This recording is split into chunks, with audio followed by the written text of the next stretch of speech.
However, that split second of hesitation proved to bear lethal connotations. A burst of spatial fluctuations suddenly appeared several tens of feet away from it. Han Li emerged from thin air with purple flames all over his body before sweeping a sleeve toward the demon tortoise. Letter 1D487, letter 1D4FB, letter 1D4E, letter 1D4E, letter 1D66C, letter 1D65A, letter 1D4EC, letter 1D4F8, letter 1D4AT. 36 small swords shot forth from his sleeve at once, transforming into over 100 streaks of golden light in the blink of an eye. The golden light formed a dense net of swords that came crashing down toward the demon tortoise. "It's you." The demon tortoise finally caught sight of Han Li's true features, and it immediately identified him, upon which it let loose a horrified cry as if it had seen a ghost. As the sight of the streaks of golden light hurtling toward it, the demon tortoise immediately turned deathly pale. It had seen how Han Li had used just a single streak of this golden to slay an 8th-grade demon beast, and even his victim's most prized treasure wasn't able to pose any resistance. The demon tortoise was only an 8th-grade demon beast itself, and in its intense horror, it let loose several roars in quick succession. At the same time, it took off its long robes, which transformed into a dark cloud that came flying toward the net of swords. At the same time, inky black demonic chi materialized over its body as it attempted to unleash a secret technique to get away. However, right at this moment, a bone-chilling harumph sounded from between Han Li's lips.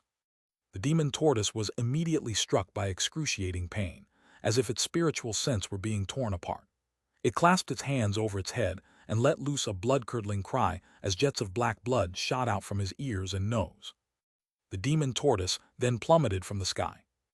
Meanwhile, the dark cloud was instantly sliced into countless segments by the net of swords, and those segments transformed into fingernail-sized tortoise shell fragments that came raining down from above. Brilliant golden light flashed, and the net of swords descended toward the demon tortoise without any pause. The demon tortoise had only just recovered slightly from the agony of having its spiritual sense torn apart, and it was completely unable to avoid this net of swords. In its despair, the demon beast gritted its teeth and roared, "Brother Gold, this man is the Li surnamed man from." However, before it had a chance to finish its sentence, Han Li's expression darkened as he abruptly activated his sword arts. The net of swords immediately contracted as countless streaks of golden light flashed past the demon tortoise's body, slicing it into countless pieces. Even the green flames manifested by its soul only flashed once before it was inundated by golden light. It had only taken Han Li several seconds to slay the demon tortoise. His body swayed, and he transformed into a streak of azure light again, covering a distance of several thousand feet in the blink of an eye. The azure light flashed several times in the distance between completely disappearing from view. The Golden Worm King was naturally unwilling to let him escape, but he was unable to catch up to Han Li, and nor was he confident that he would be able to defeat Han Li in a one-on-one battle. As such, he could only give up in his pursuit and return to the stone peak with a thunderous expression. A man with the surname of Li, the Golden Worm King's expression suddenly changed as he murmured to himself. At this moment, all of the other metamorphosis stage demon beasts gathered around, and their expressions were also quite strained. A demon whose true features were obscured by the flames all over its body asked, "Brother Gold, who was that late nascent soul cultivator? From his voice and appearance, he doesn't appear to the arch-saint of the Six Paths, and there's no way that the Heavenly Star Sages would leave the Heavenly Star City. Could it be that he's a new great cultivator among the human race?" "I'm not sure. However, his cultivation arts and treasures are all very unfamiliar, so I know I've never fought him before. It seems that there's no one among the nascent soul cultivators of the scattered star seas that fit his description," the Golden Worm King replied in a dark voice. A green-robed demon beast said with a fearful expression, "This man is extremely powerful. Even fellow Taoist Lan and fellow Taoist Wu couldn't last more than a few seconds each against him. He's most likely even more powerful than the Arch-Saint of the Six Paths and the Heavenly Star Sages." The other demon beasts also wore the same fearful expressions. After all, most of them were 8th-grade demon beasts and were no more powerful than the 2 8th-grade demon beasts that Han Li had just slain with ease. If Han Li had set their sights on them, they would have also undoubtedly been killed on the spot. Many of the demon beasts had already made up their minds. If they were to ever encounter Han Li again, they would drop everything and run for their lives. "I fought the Arch-Saint of the Six Paths once in the past, and this man does indeed appear to be an even more troublesome opponent. At the very least, without employing the use of sneak attacks, the archsaint of the Six Paths wouldn't be able to kill our metamorphosis stage brethren so easily. However, there's no need to be too fearful of him. This is our first time clashing with him, so his skill set is very unfamiliar to us. Otherwise, he wouldn't have been able to succeed in his plan so easily, the Golden Worm King analyzed calmly. Upon hearing this, some of the other demon beasts were enlightened, while the others remained silent with contemplative looks on their faces. Right at this moment, a ninth-grade demon beast, the portly mendicant who had been battling the blue-robed man, suddenly asked, "Brother Gold, what was that about a Li surnamed man that fellow Taoist Wu yelled before his death? Have you managed to figure it out? If I recall correctly, back when we attacked the human cultivators on their island near the unfathomable depths, we were searching for a cultivator with the surname of Li. Does that man have anything to do with this?" The mendicant's speculation sent a stir running through the rest of the demon beasts present. However, the Golden Worm King's brows furrowed as he replied, "I don't think so. Back then, I was wounded by a sneak attack from a core formation human cultivator, and that was why I deployed forces to hunt him down. However, that man was a late nascent soul cultivator. How could it be the same person? Unless this man is a once-in-100,000 years freak prodigy, how could he have become this powerful in less than 200 years? That's not necessarily the case. I slew a nascent soul human cultivator once, and after using a soul search technique on him, I discovered that the so-called #1 treasure in the human world, the heaven-void cauldron, had appeared, and was obtained by a core formation cultivator with the surname of Han. However, after an extensive investigation by many nascent soul cultivators, they discovered that this man was at our outer seas for a long time, posing as a man with the surname of Li. The Heaven Mend pill in the Heaven Void Cauldron is vastly renowned. With the assistance of this pill and the other unknown ancient pills in the cauldron, it's not impossible for this man to have progressed to the late nascent soul stage so quickly, the mendicant chuckled. All of the demon's beasts were flabbergasted upon hearing this, and some of them immediately began to chat among themselves again. The Golden Worm King also fell into deep thought upon hearing this. After a long while, a cold light flashed through his eyes, and he said, "If you're correct, then that man may well be the same cultivator who had attacked my son all those years ago. If that's the case, then I definitely won't let him get away with this. He killed my son close to 200 years ago, and now he's responsible for the death of fellow Taoist Wu and Lan. Furthermore, he's also taken our top-grade spirit stone and possesses a supreme treasure like the Heaven Void Cauldron. That only gives us even more reason to capture him and offer him as a blood sacrifice." The mendicant shook his head as he said in a cautious voice, "But this man is a late nascent soul cultivator, and he's extremely powerful. Unless we force him into a dire situation and have more than 3 brethren with cultivation bases comparable to Brother Gold's, we won't be able to do anything to him. This man is indeed not someone to be scoffed at. We'll have to devise a plan and invite Brother Jai and fellow Taoist Bai to assist me, but there's no need to hurry. As long as that man remains in the scattered star seas, we'll always have chances. Overall, this was still a triumphant trip for all of us. Even though 2 of our fellow Taoists have fallen by the hands of that man, we slew 6 nascent soul human cultivators, and all of the spirit stone mines on the Green Spirit Island belong to our sea race now. Even though that top-grade spirit stone had been taken, there may be other top-grade spirit stones that have yet to be excavated in the mines, so there's no need to overly frustrate it. Our top priority is to set up the restrictions again and gather more troops in case the human cultivators launch a counterattack. The Starfall Coalition and Star Palace won't be willing to accept defeat so easily, so we have to be prepared for them." The Golden Worm King didn't seem to be very interested in the subject of revenge, and he immediately changed the topic to focus on the spirit stone mines. These mines were going to benefit all of the demon beasts present, and as expected, their attention was entirely drawn to this new topic of discussion. Only that mendicant wore a concerned expression with his brows furrowed, seemingly still a little unsettled. At this moment, around 5,000 kilometers away, Han Li unleashed his spiritual sense to verify that there were no pursuers within a radius of several hundred kilometers before slowing down significantly. Of course, Han Li wasn't going to return to that so-called Lightning Sky Island. Instead, he was heading straight back to Silver Shark Island. As he flew through the air, he couldn't help but pull out that azure storage pouch before tipping out its contents with an excited look on his face. A burst of white light erupted from the storage pouch as a green thumb-sized spirit stone appeared in his hand. Han Li cradled the spirit stone in one hand and began to carefully assess it. There was spiritual light revolving erratically over the surface of the spirit stone, and the brightness of the green light emanating from it was oscillating sporadically, as if it were a living being. There also seemed to be tiny white substances flowing out from the surface of the spirit stone. However, the white substance was extremely minuscule, and Han Li was struggling to identify it. Han Li's pupils contracted upon seeing this, and blue light abruptly flashed through his eyes, finally allowing him to clearly see the substance within the green light. They were spots of white light that somewhat resembled snowflakes, but also appeared to be runes. These spots of light were relentlessly pouring out of the spirit stone before self-detonating, transforming into traces of pure, would-attribute spiritual qi in the process. There was simply an excessive amount of spiritual qi contained within this spirit stone, thereby forcing it to expel some out from its surface. Han Li was both shocked and elated to see this. This was definitely a legendary top-grade spirit stone, and it just so happened to be a wood-attribute one, so it was perfect for him. When he thought about it, it made sense that this was a wood-attribute spirit stone.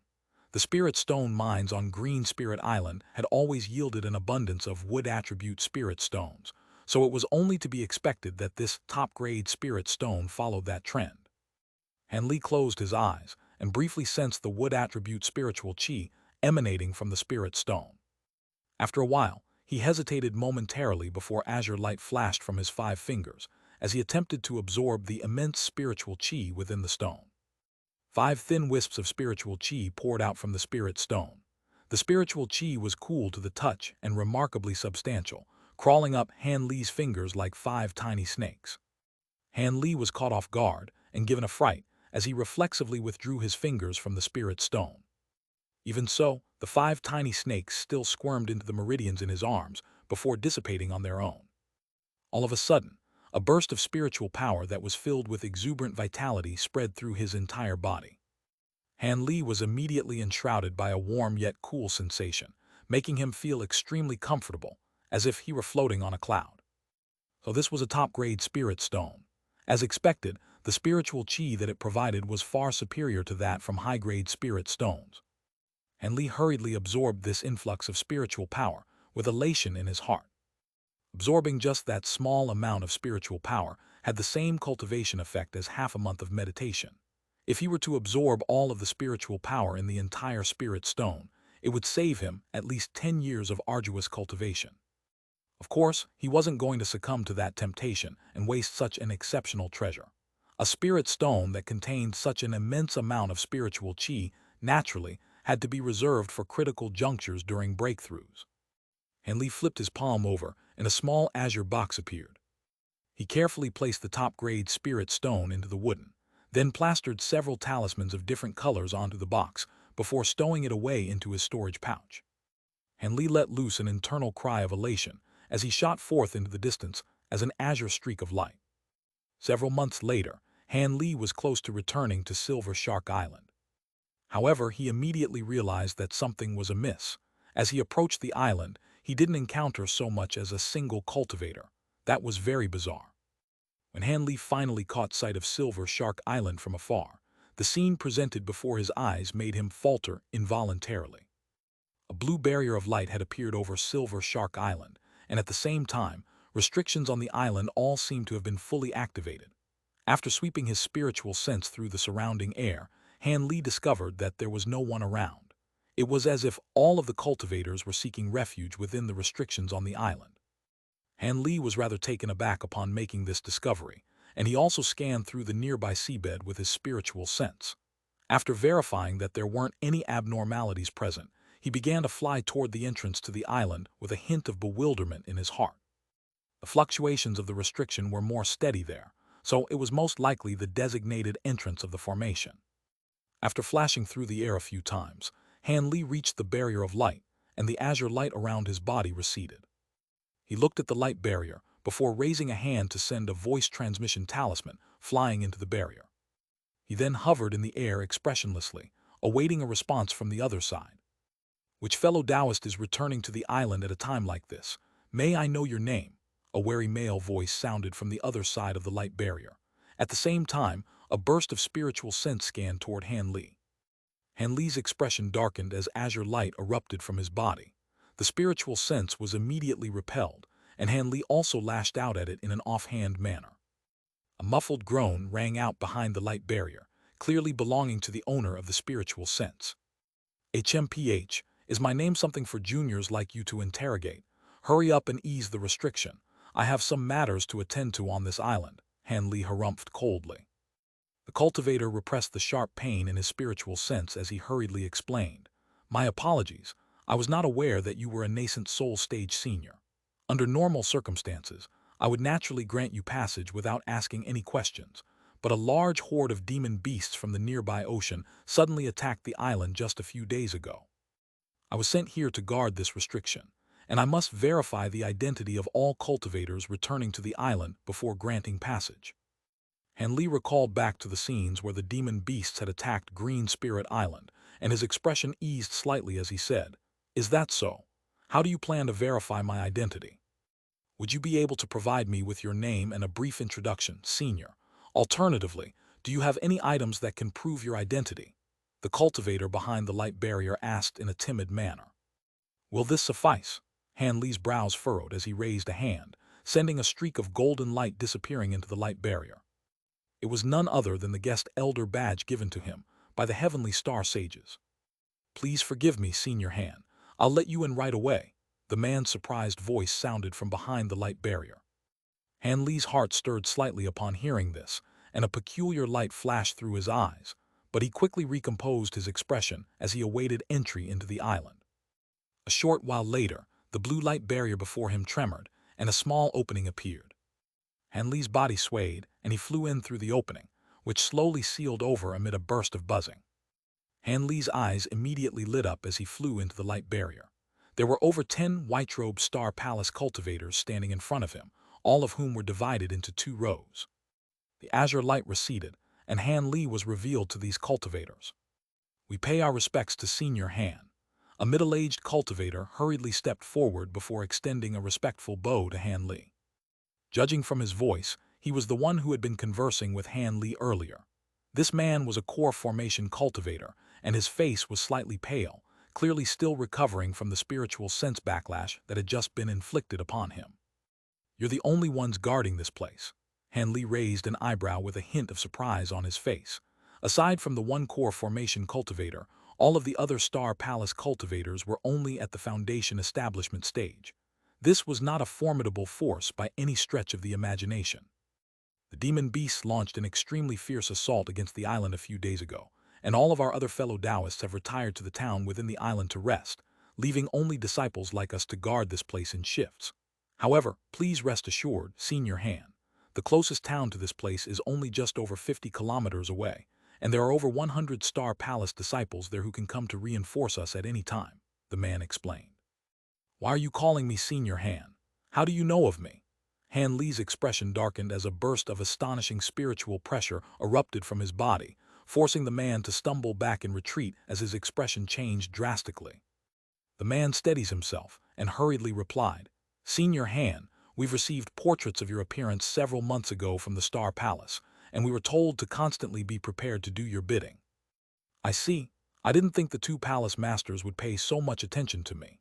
An ambiguous light flashed through Han Li's eyes, and a smile suddenly appeared on his face as the astonishing spiritual pressure abruptly disappeared.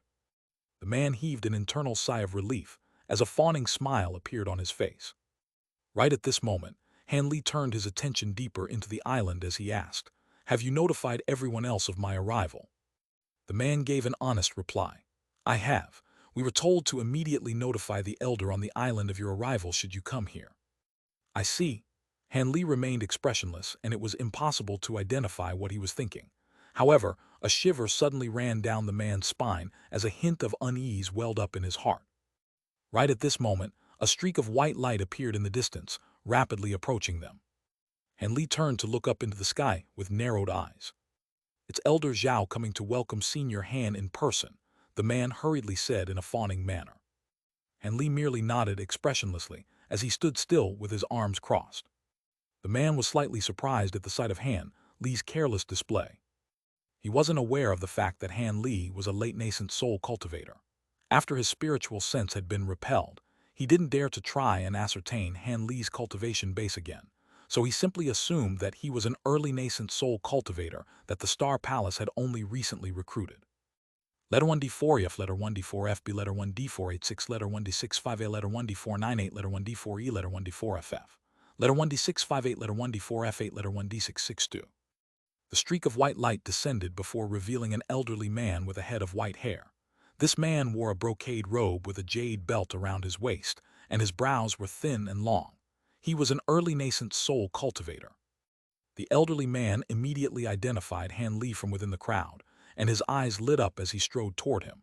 He cupped his fist in a salute and said, "Please forgive me for failing to provide a timely welcome, fellow Taoist Han." The elderly man wore a warm smile on his face, as if he and Han Li were old friends. Han Li raised an eyebrow as he replied in an indifferent manner, "You're far too kind, fellow Taoist. I heard the situation on Silver Shark Island has been a little hectic of late. Are you the one calling the shots on the island, Brother Zhao?" There was a horde of demon beasts that attacked the island, but there wasn't even a single metamorphosis stage demon beast among them, so they were taken care of with relative ease. I'm not the one overseeing things here on the island. That would be Ning Chankai. However, he's currently away at the moment, investigating the reason behind the demon beast's unprovoked attack against the island. I was actually sent here with the sole purpose of welcoming you, fellow Taoist Han, Elder Zhao said with a smile. You were sent here to welcome me. A hint of surprise finally appeared on Han Li's face upon hearing this.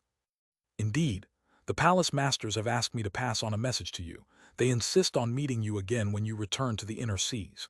Truth be told, I've been waiting on this island for you for several months already, fellow Taoist Han, the elderly man explained with a smile. Oh, what business do they have with me? Han Li's brows furrowed slightly.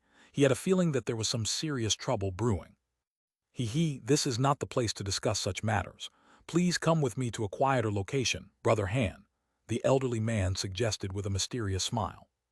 Sure, then let's head over to that small mountain over there. Han Li looked around with a contemplative expression before suddenly pointing to a small mountain around 10 kilometers away. Elder Zhao turned his gaze toward the small mountain and immediately agreed, "As you wish, Brother Han." Han Li nodded in response, and after the elderly man delivered some instructions to the Star Palace disciples, the two of them flew toward the mountain together. The mountain wasn't very far away, so the two of them naturally arrived in a very short time. Han Li landed on the mountain and said in a calm voice, "What message would you like to pass on from the palace masters, fellow Taoist Zhao? You can tell me now." "Haha, there's no need to be so cautious, Brother Han. I have fantastic news to deliver to you." The elderly man stroked his beard with a smile. "Fantastic news? What are you referring to?" Han Li was taken aback upon hearing this. "Fellow Taoist Han, you're not yet at 500 years of age, right?" the elderly man asked with a smile. "So what if that's the case?" Han Li was struck by a peculiar feeling, but he didn't deny this. "Haha, that's all I needed to hear. What do you think of Elder Ling from our Star Palace?" the elderly man asked with a smile. "Are you referring to fellow Taoist Ling Yuling?" Han Li asked with a peculiar look on his face. "Indeed, she is also the daughter of our two palace masters." The elderly man nodded in response. "Fellow Taoist Ling naturally has exceptional cultivation aptitude to be able to reach the nascent soul stage at such a young age.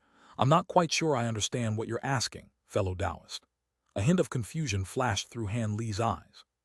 "Elder Ling's aptitude is indeed quite exceptional, but it's far inferior compared to yours, Brother Han. However, there's no doubting the fact that both of you are supremely talented prodigies. If you two join forces, perhaps there will be a chance for you to succeed in your pursuit of the great Tao and immortality.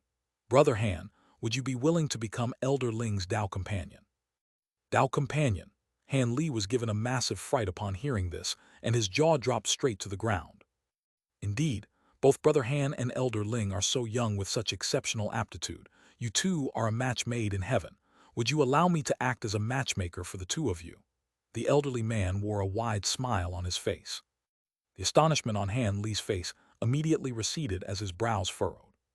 The elderly man was slightly surprised to see this. Could it be that Han Li was unwilling to accept such a brilliant arrangement?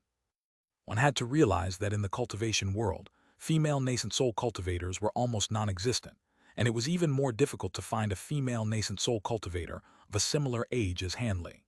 As such, even though everyone knew about the benefits of dual cultivation, Most male nascent soul cultivators could only take core formation or even foundation establishment female cultivators as their servants or concubines.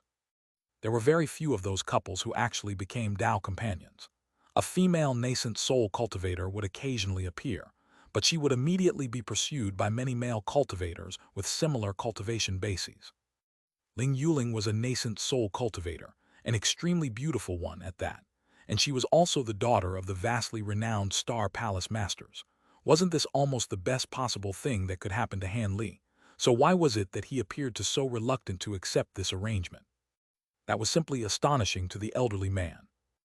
However, this man was a late nascent soul cultivator, so the elderly man naturally didn't dare to express the displeasure in his heart.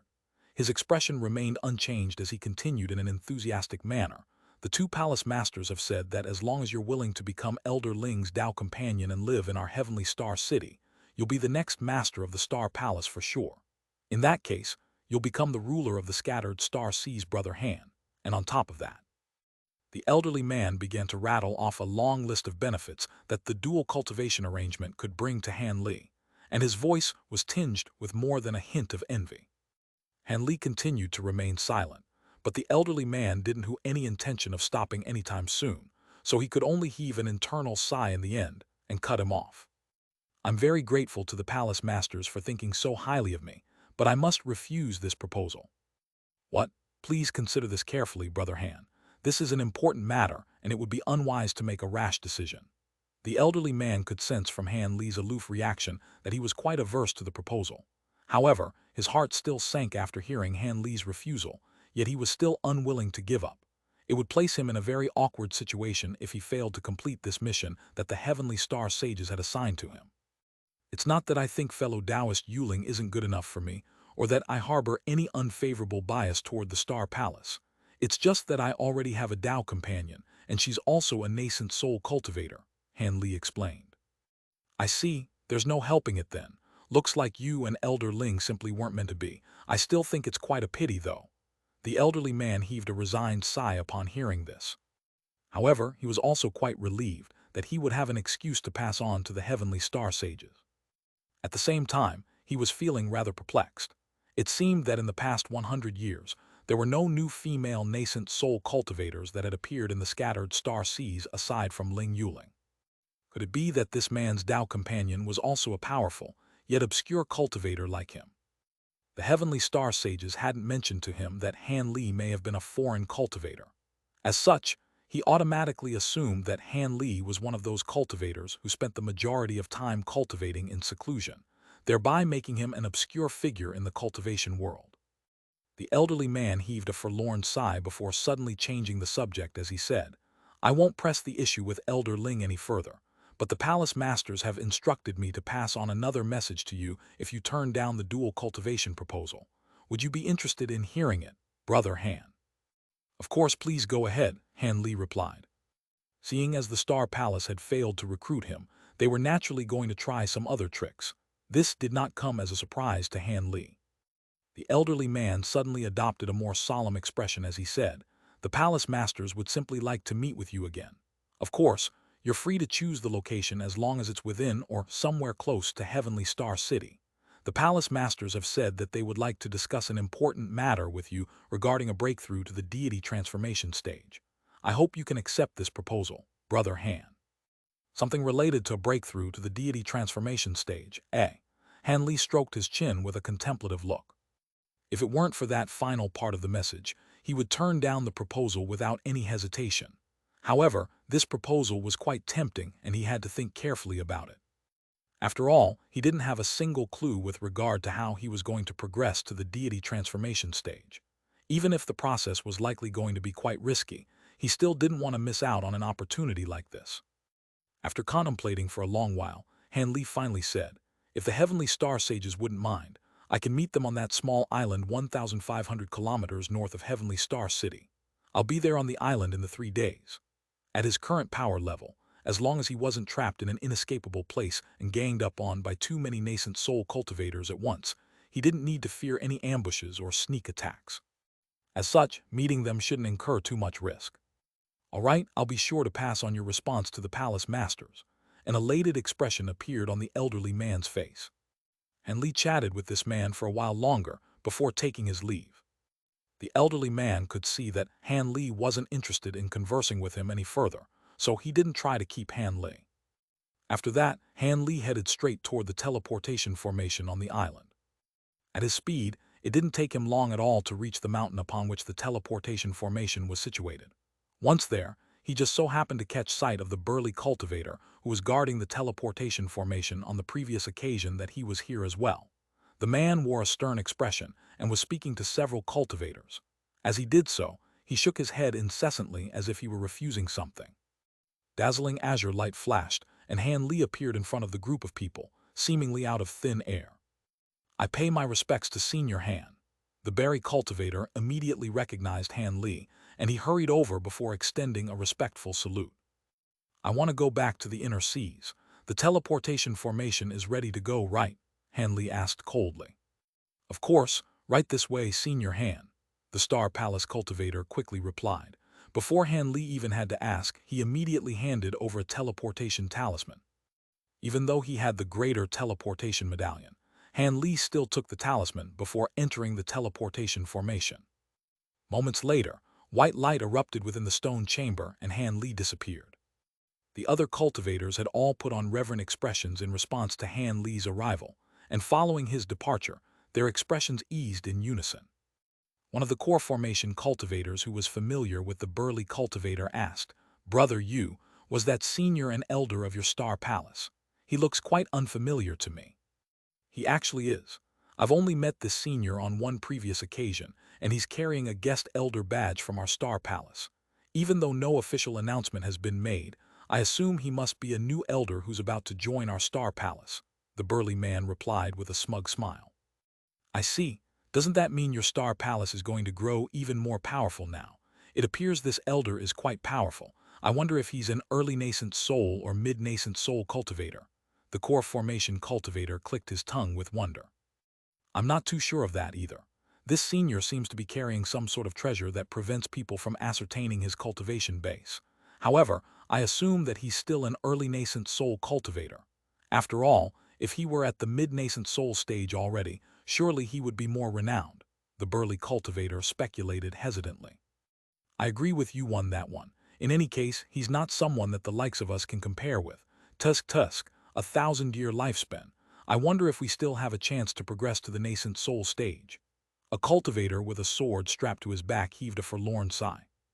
3 days later, on a nondescript coral island 1,500 kilometers north of Heavenly Star City that was only several kilometers in size, there was a young man meditating with his legs crossed and his eyes tightly closed. That young man was, of course, none other than Han Li. Several days ago, after returning to the inner seas using the teleportation formation, he had immediately left the massive island without delaying so much as a single moment. He had been wary that the Heavenly Star Sages would take advantage of that opportunity to attack him, but it appeared that he had been overly paranoid. He managed to leave the Star Palace's territory without any impediment. Han Li was quite relieved as a result, and stayed for a few days in the nearby region before arriving on the island that he had agreed to meet the Heavenly Star Sages on. At this moment, he had already released his powerful spiritual sense to its maximal extent as a safety precaution.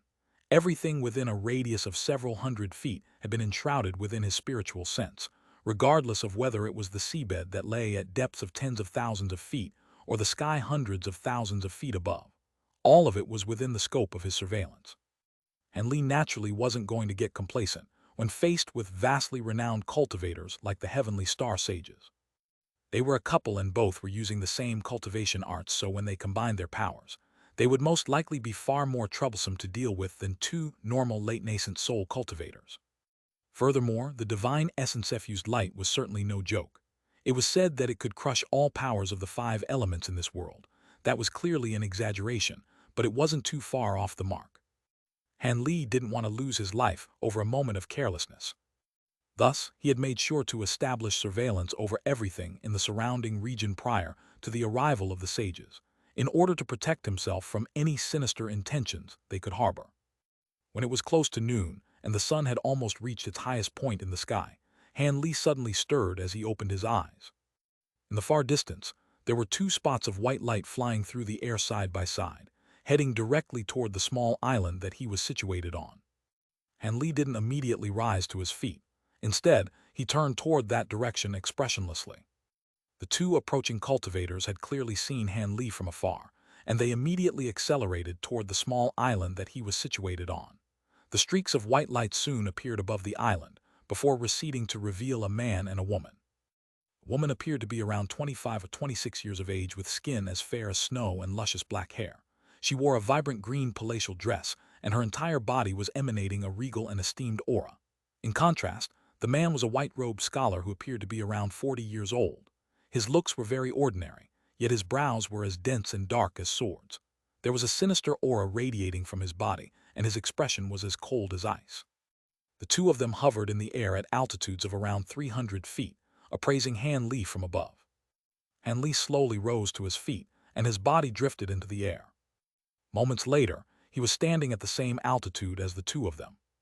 I've heard a lot about the heavenly star sages, and I am immensely fortunate to be able to see both of you today, fellow Taoists.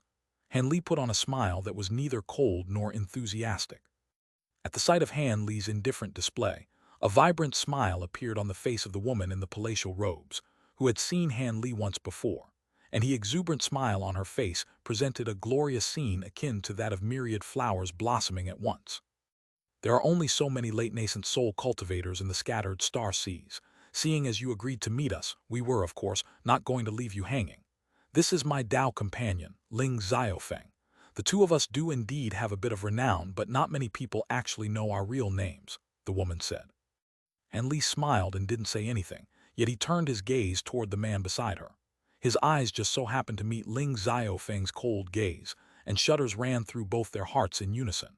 They couldn't quite put their finger on the reason for this, but both of them were suddenly struck by the feeling that the other was not to be messed with. I heard from Elder Zhao that you already have a Tao companion, and she's also a nascent soul cultivator. That's rather unfortunate news for us, Brother Han. However, it's impossible that our star palace would have completely failed to have heard of a new female nascent soul cultivator in the scattered star seas, even if she's been in seclusion for an extended period of time.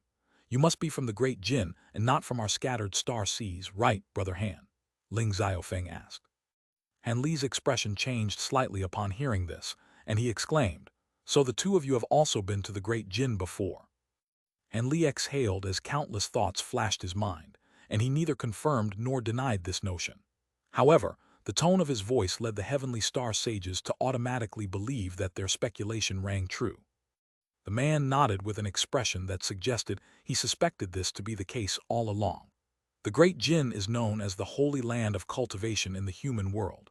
Of course, my Tao companion and I have visited it before. However, even though there's an ancient teleportation formation that can take one from the scattered star seas to the Great Jin, the teleportation formation on the other side is situated in an extremely mysterious location, and even with the power levels of my Tao companion and me, that place still poses some risk to us.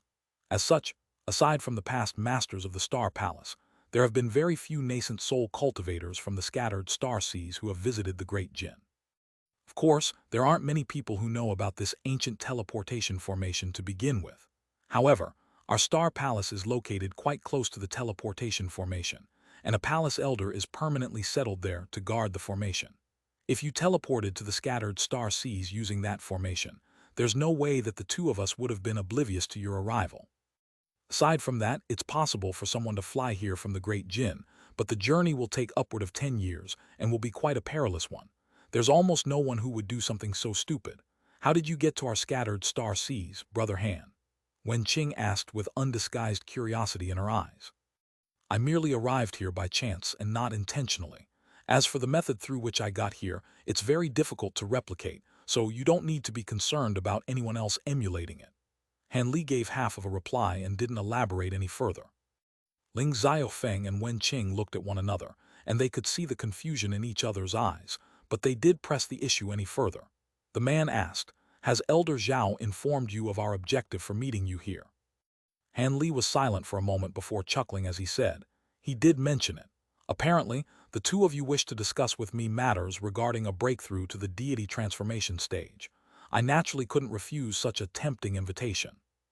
Indeed, The two of us have been stagnant at the late nascent soul stage for several centuries, but I'm sure we can still provide some insight that can prevent you from going down the wrong path, as well as several methods and secret techniques that will assist you greatly in making a breakthrough to the deity transformation stage. Of course, whether you'll be able to succeed or not in the end will be up to you. Wen Qing continued with a pleasant smile on her face.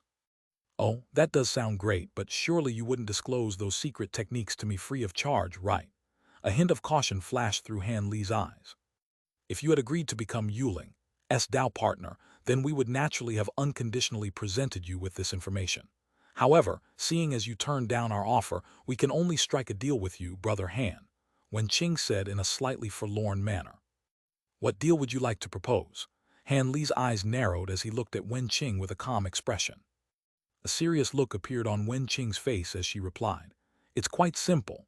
I hope to provide these secret techniques and insights in exchange for your assistance to help our daughter take care of the Star Palace, all the way until she can look after the Star Palace on her own.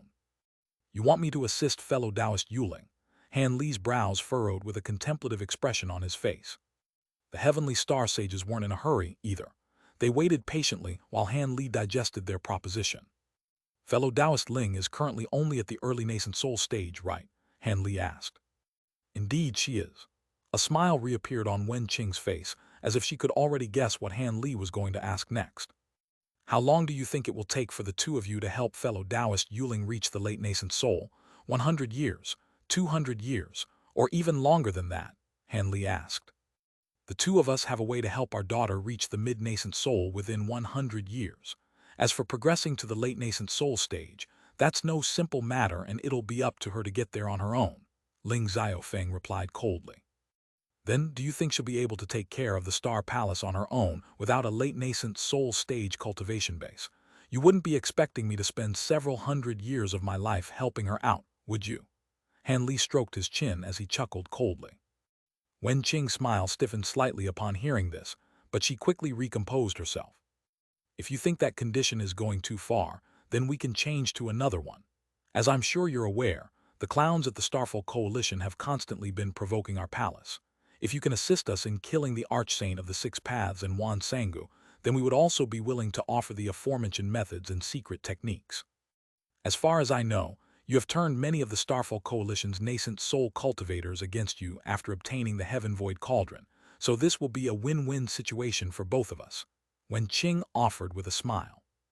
Even though the Archsaint of the Six Paths and Wan Sangu are vastly renowned great cultivators, I'm sure the two of you will fancy your chances against them. Besides, I have no intention of getting swept up in any feuds in the scattered star seas. After this, I plan to go into seclusion to cultivate, so I'm afraid I can't help you with this either. Wen Qing's smile faded after Han Li turned down her second condition. Even though she didn't say anything, she was clearly becoming quite displeased. At this moment, Ling Xiaofeng said, Brother Han, you may not aware of this, but the secret techniques that we are offering to provide to you have only been invented after countless years of effort and research from several past masters of the Star Palace. They are priceless treasures to late nascent soul cultivators like us. You're not hoping to obtain them from us free of charge, are you? Ling Xiaofeng's expression had cooled even further. And Li completely disregarded the two sages' discontent and clasped his hands behind his back as he said, I wouldn't dare to dream of it. According to my knowledge, all of the past masters of the Star Palace were late nascent soul great cultivators, yet very few of them actually managed to reach the deity transformation stage. I'm sure the methods and secret techniques you're offering are very valuable, but I really am rather skeptical of their efficacy. Of course, referencing these things will surely be of great benefit to me, even if they can't directly assist me in making a breakthrough. However, it's too much to ask of me to expend several hundred years to help your daughter, or to take such a massive risk in assisting you two in battle. Please state some simpler conditions. I definitely won't consider anything that's too complex or too ambitious. The expressions of the couple's faces immediately darkened upon hearing this. However, they didn't say anything in response.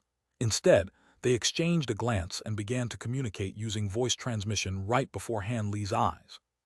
Han Li's lips twitched slightly upon seeing this before looking up into the sky expressionlessly. A short while later, the couple seemed to have finished their discussion. Ling Xiaofeng turned to Han Li expressionlessly and said, For everything we're offering, we're only asking you to assist our daughter on 3 separate occasions. As long as you can do that, we have a deal. Han Li contemplated this condition momentarily before replying, I can agree to that. However, I will only step in when fellow Taoist Yuling's life is under threat, and I'll only do what I can. All right? There's no need for you to swear a vow or do anything of that nature. As a fellow great cultivator, I'm sure you'll keep your promises, fellow Taoist Han. I have 3 myriad distance talismans here that were refined by ancient cultivators using special methods. Even if you're millions of kilometers away from our daughter, you'll be able to see anything that she writes on her talismans replicated on your talismans. Please keep the safe, fellow Taoist Han. Ling Xiaofeng swept a sleeve through the air, and 3 shimmering white talismans appeared. He then swiped a finger across the 3 talismans, and a thin golden line flashed past, upon which the 3 talismans split up into 6. 3 of those talismans disappeared into his sleeve, while the other 3 shot forth toward Han Li as 3 streaks of white light. Han Li raised an eyebrow as he caught the 3 jade talismans before taking a cursory glance at them. The runes on these talismans were quite complex, and even though they had been split in half, there was still spiritual light shimmering over their surfaces, thereby indicating that these were no ordinary artifacts.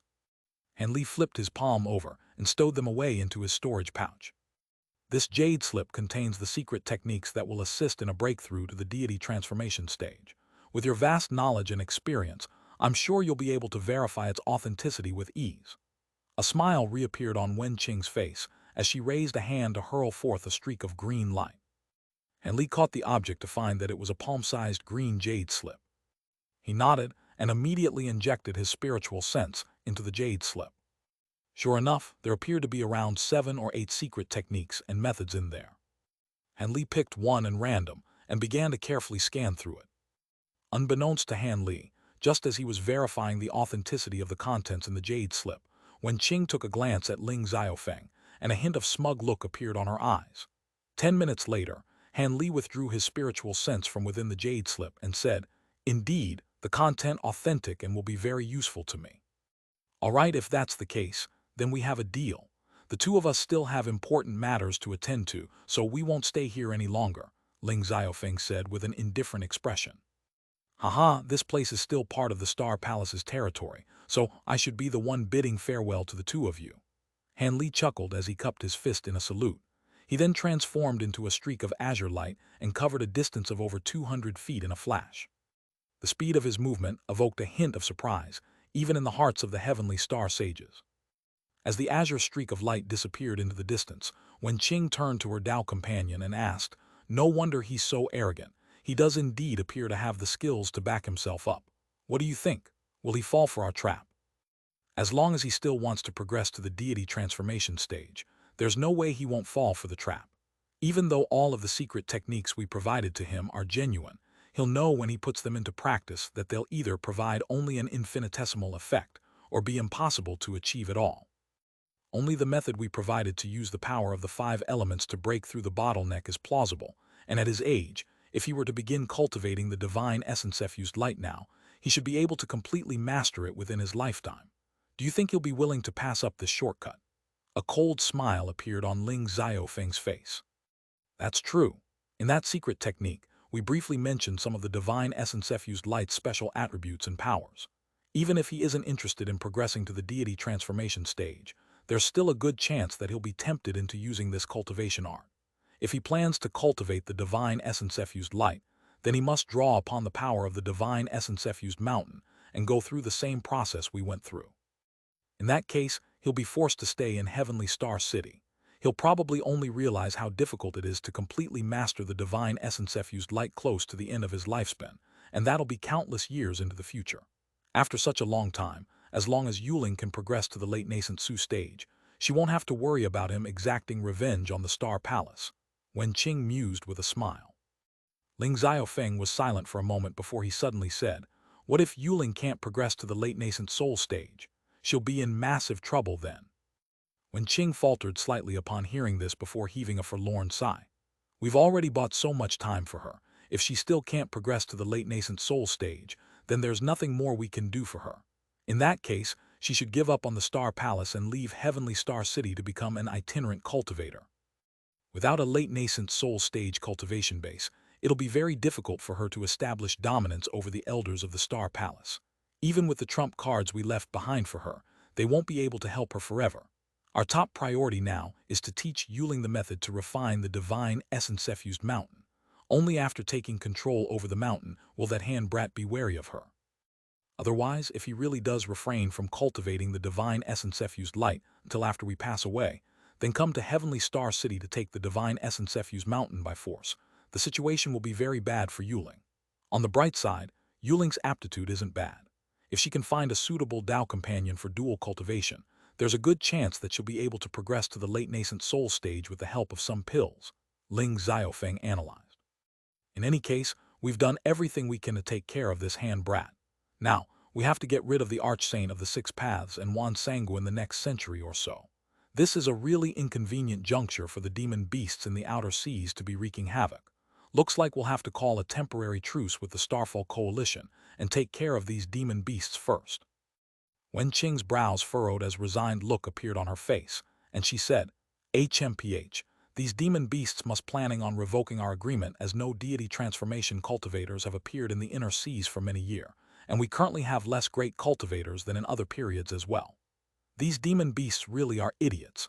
We dared to forge this agreement in the first place, so naturally wouldn't fear revocation from them. After the past tens of thousands of years of careful preparation, the inner seas have already been transformed into an unimpregnable fortress by us cultivators. Even if those 10th grade demon beasts join forces and attack us all at once, they still won't be able to force their way into the inner seas. Besides, as far as I'm aware, the current sea race isn't a completely unified entity, either, Ling Xiaofeng harumphed coldly. You're referring to the conflict between the flood dragons and the Suan Nai one. Suan Nai is a Chinese mythological creature said to be one of the dragon's 9 sons. Race? Wen Qing asked. Indeed, the Suan Nai race in the outer seas isn't much more powerful than the flood dragons to begin with, and they're only able to exert dominance with the 2 10th grade demon beasts among their ranks. However, the 10th grade Grand Elder of the Suan Nai race passed away 300 years ago, so the flood dragons are unwilling to concede anymore. We just have to devise a plan to start a war between these 2 major demon beast races, and we'll have nothing to worry about. Ling Xiaofeng was very confident. Your confidence is greatly reassuring. It's a shame that the Spirit Stone mines on Green Spirit Island have been taken, though. We just received news that a top-grade Spirit Stone had been unearthed, yet these demon beasts have taken over the island before we could deploy anyone to the scene. I even sent out an urgent message asking them to transport that top-grade Spirit Stone and all of the recently unearthed high-grade Spirit Stone back to the inner seas as soon as possible, but I was still too late. Even Elder Gui fell by the hands of the Golden Worm King. A wistful look appeared on Wen Ming's face. Ling Xiaofeng shook his head and said, It can't be helped. The outseas belong to the demon beasts after all. Prior to this, there weren't any conflicts of interest, and those high-grade demon beasts didn't even regard those unintelligent low-grade demon beasts as their brethren, so they simply let us set up establishments on those islands in the outer seas. Now that high-grade spirit stones and even a top-grade spirit stone have been unearthed, it's only natural that they would attack. It's a good decision to give up on the outer seas for now. We should take this opportunity to gather all of our forces in inner seas and try to stabilize the Star Palace as much as possible before Yuling takes over. However, those itinerant cultivators and the Starfall Coalition most likely won't be willing to give on the outer seas. Wen Qing mused with a thoughtful expression. That's perfect for us. We'll open up all of the teleportation formations in the city, and as long as they're willing to pay spirit stones, we'll let them go to the outer seas as they please. Ever since the rise of the Starfall Coalition, these itinerant cultivators have been less reverent and respectful toward our Star Palace. This will be an ideal opportunity to teach them a good lesson. Once the matters surrounding the demon beasts in the outer seas are settled, we'll completely uproot the Starfall Coalition. It appears that the Archsaint of the Six Paths and Wan Sangu are really under the impression that we can't stray far away from Heavenly Star City. They'll realize just how absurd their preconceived notions have been on the day that they die. Every once in 100 years, there will be an entire month where the power of the divine essence-effused mountain would completely disappear.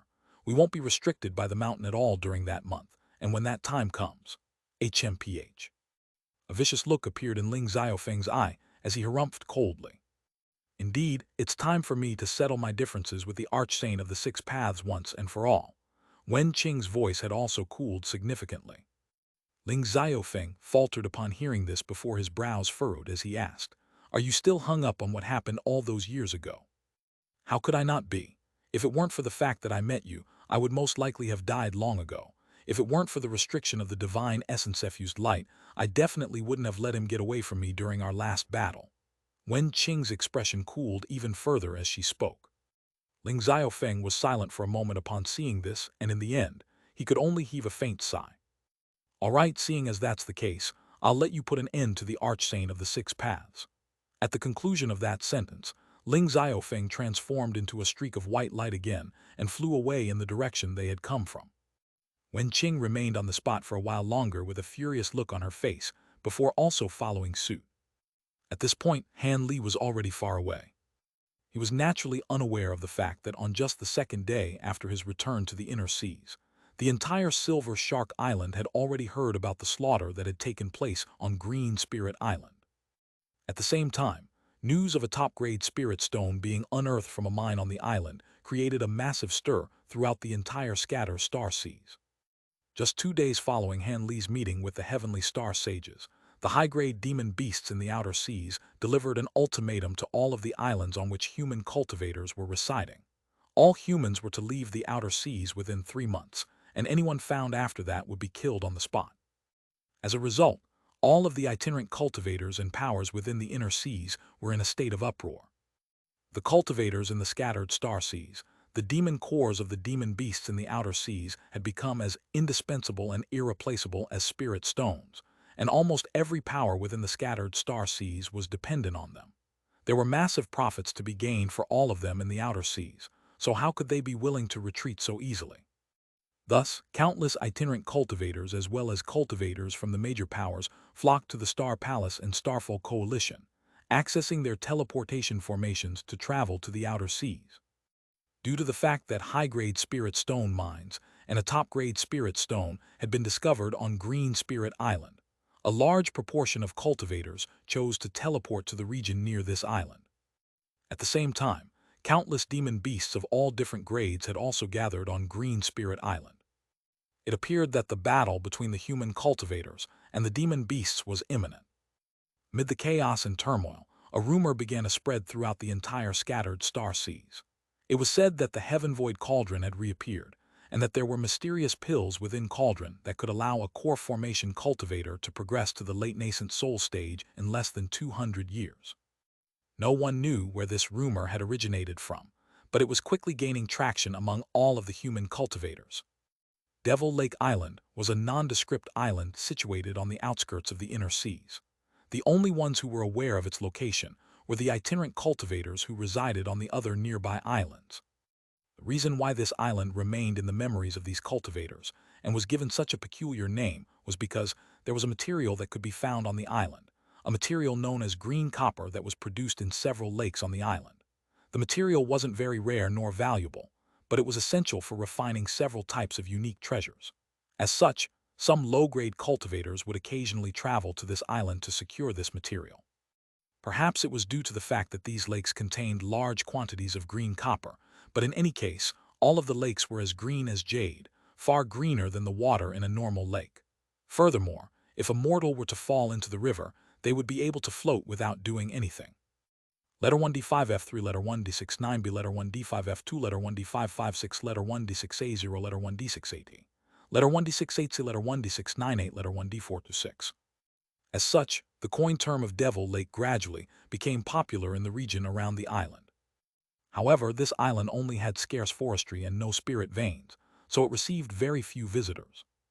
However, on this day, there were around 50 to 60 low-grade cultivators gathered beside one of the lakes. All of the cultivators were busy setting up several complex makeshift formation spells.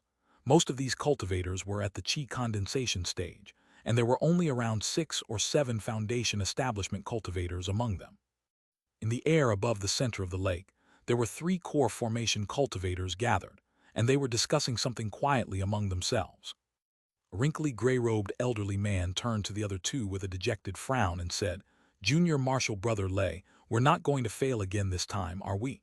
For the sake of breaking this restriction, I've almost had to expend all of my savings. Throughout this process, I've spent over 200,000 spirit stones. If we fail again, I won't have any more spirit stones to offer."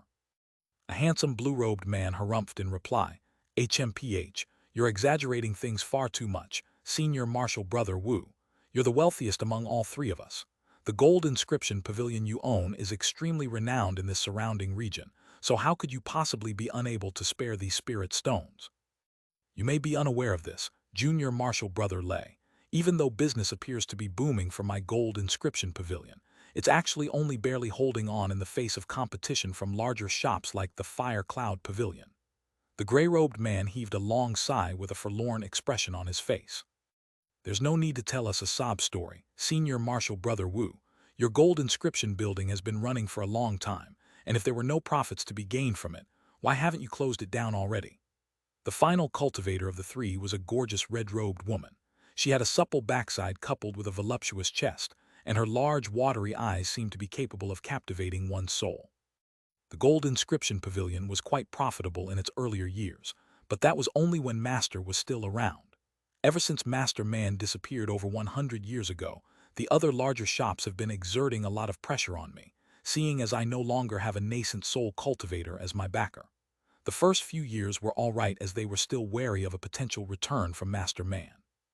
However, 20 years ago, ever since news had spread of Master Man succumbing to his injuries following his battle with the Archsaint of the Six Paths, business has been deteriorating day after day. If it weren't for the fact that I'm a late core formation cultivator myself, my shop would have most likely been forcibly taken from me already. I'm much more envious of your carefree and leisurely lifestyles. A wry smile appeared on the elderly man's face. I have no interest in hearing about these things. All I know is that I haven't contributed any fewer spirit stones to this cause than you have, Senior Marshal Brother. Furthermore, you're the only one who has been struggling in the aftermath of Master Man's disappearance. With Master's fiery personality, he offended countless cultivators during his lifetime. Now that he's disappeared, I've been targeted by his enemies as someone to exact their revenge against. I was hunted for several decades before I finally managed to shake them off. In contrast, you've gathered your own forces and can rely on your ties with the Bloodlight Sect to keep you safe. You're the only who's truly living a carefree and leisurely life, Senior Marshal Brother Wu. A bitter look appeared on the blue-robed man's face as the pungent odor of blood wafted from his body. What are you saying, Junior Marshal Brother? If it weren't for the fact that I have many disciples under me, I would have emulated you too and gone into hiding long ago. Why would I continue to toil like this? Setting aside the massive costs I'm incurring every single year, I have to offer a large number of spirit stones each year to the Bloodlight Sect just so I can continue to benefit from their protection. My life is nowhere near as easy as you make it out to be. In comparison, I've heard some things about what you've been up to in the past few years, Junior Marshal Brother. Your title as the Bloodhand Devil is vastly renowned among us core formation cultivators. The cultivation art you're using allows you to progress rapidly through slaughter, and now, you've already progressed from the early core formation stage to the mid-core formation stage. The elderly man seemed to be intent on showing everyone else how miserable he was. The blue-robed man raised his eyebrows with displeasure and he wanted to continue the argument, but the beautiful woman chuckled and interjected, Senior Marshal Brother Wu, Junior Marshal Brother Lei, there's no need for you two to continue quarreling. Ever since Master Man disappeared, all of us have been struggling. However, if we can obtain the treasures hidden within this secret cave abode, I trust that Master's collection as a mid-nascent soul cultivator will be enough for us to split among ourselves. When that time comes, we can either go into hiding or seek protection from other powers, and at the very least, self-preservation shouldn't be an issue. Upon hearing her words, the elderly man and blue-robed young man looked at one another, and they really did stop arguing, thereby hinting at the fact that they were both somewhat wary of this woman. Three of them looked on in silence as the low-grade cultivators down below continued to set up formation spells. After a short while, the blue-robed man suddenly said, Senior Marshal Sister Kai, you're sure that Master's secret cave abode is actually under this restriction, right? I can tell that Master definitely cast this restriction, but at the same time, Master also has many temporary cave abodes set up on many small islands. This couldn't be one of those, could it? If so, then all of our efforts would be completely in vain. Are you doubting me, Junior Marshal Brother Lei? The beautiful woman was rather displeased to hear this. The blue-robed man licked his lips and replied expressionlessly, You were the one who told us that you knew the location of Master's hidden treasures and led us to this island several months ago, but you never told us how you attained this information. Master does have a certain inclination of bias toward you, but I know Master's personality, and there's no way that he'd reveal this information to you. Now that this restriction is about to open, Why don't you clarify the situation to put me and Senior Marshal Brother Wu at ease? Junior Marshal Brother Lei is right.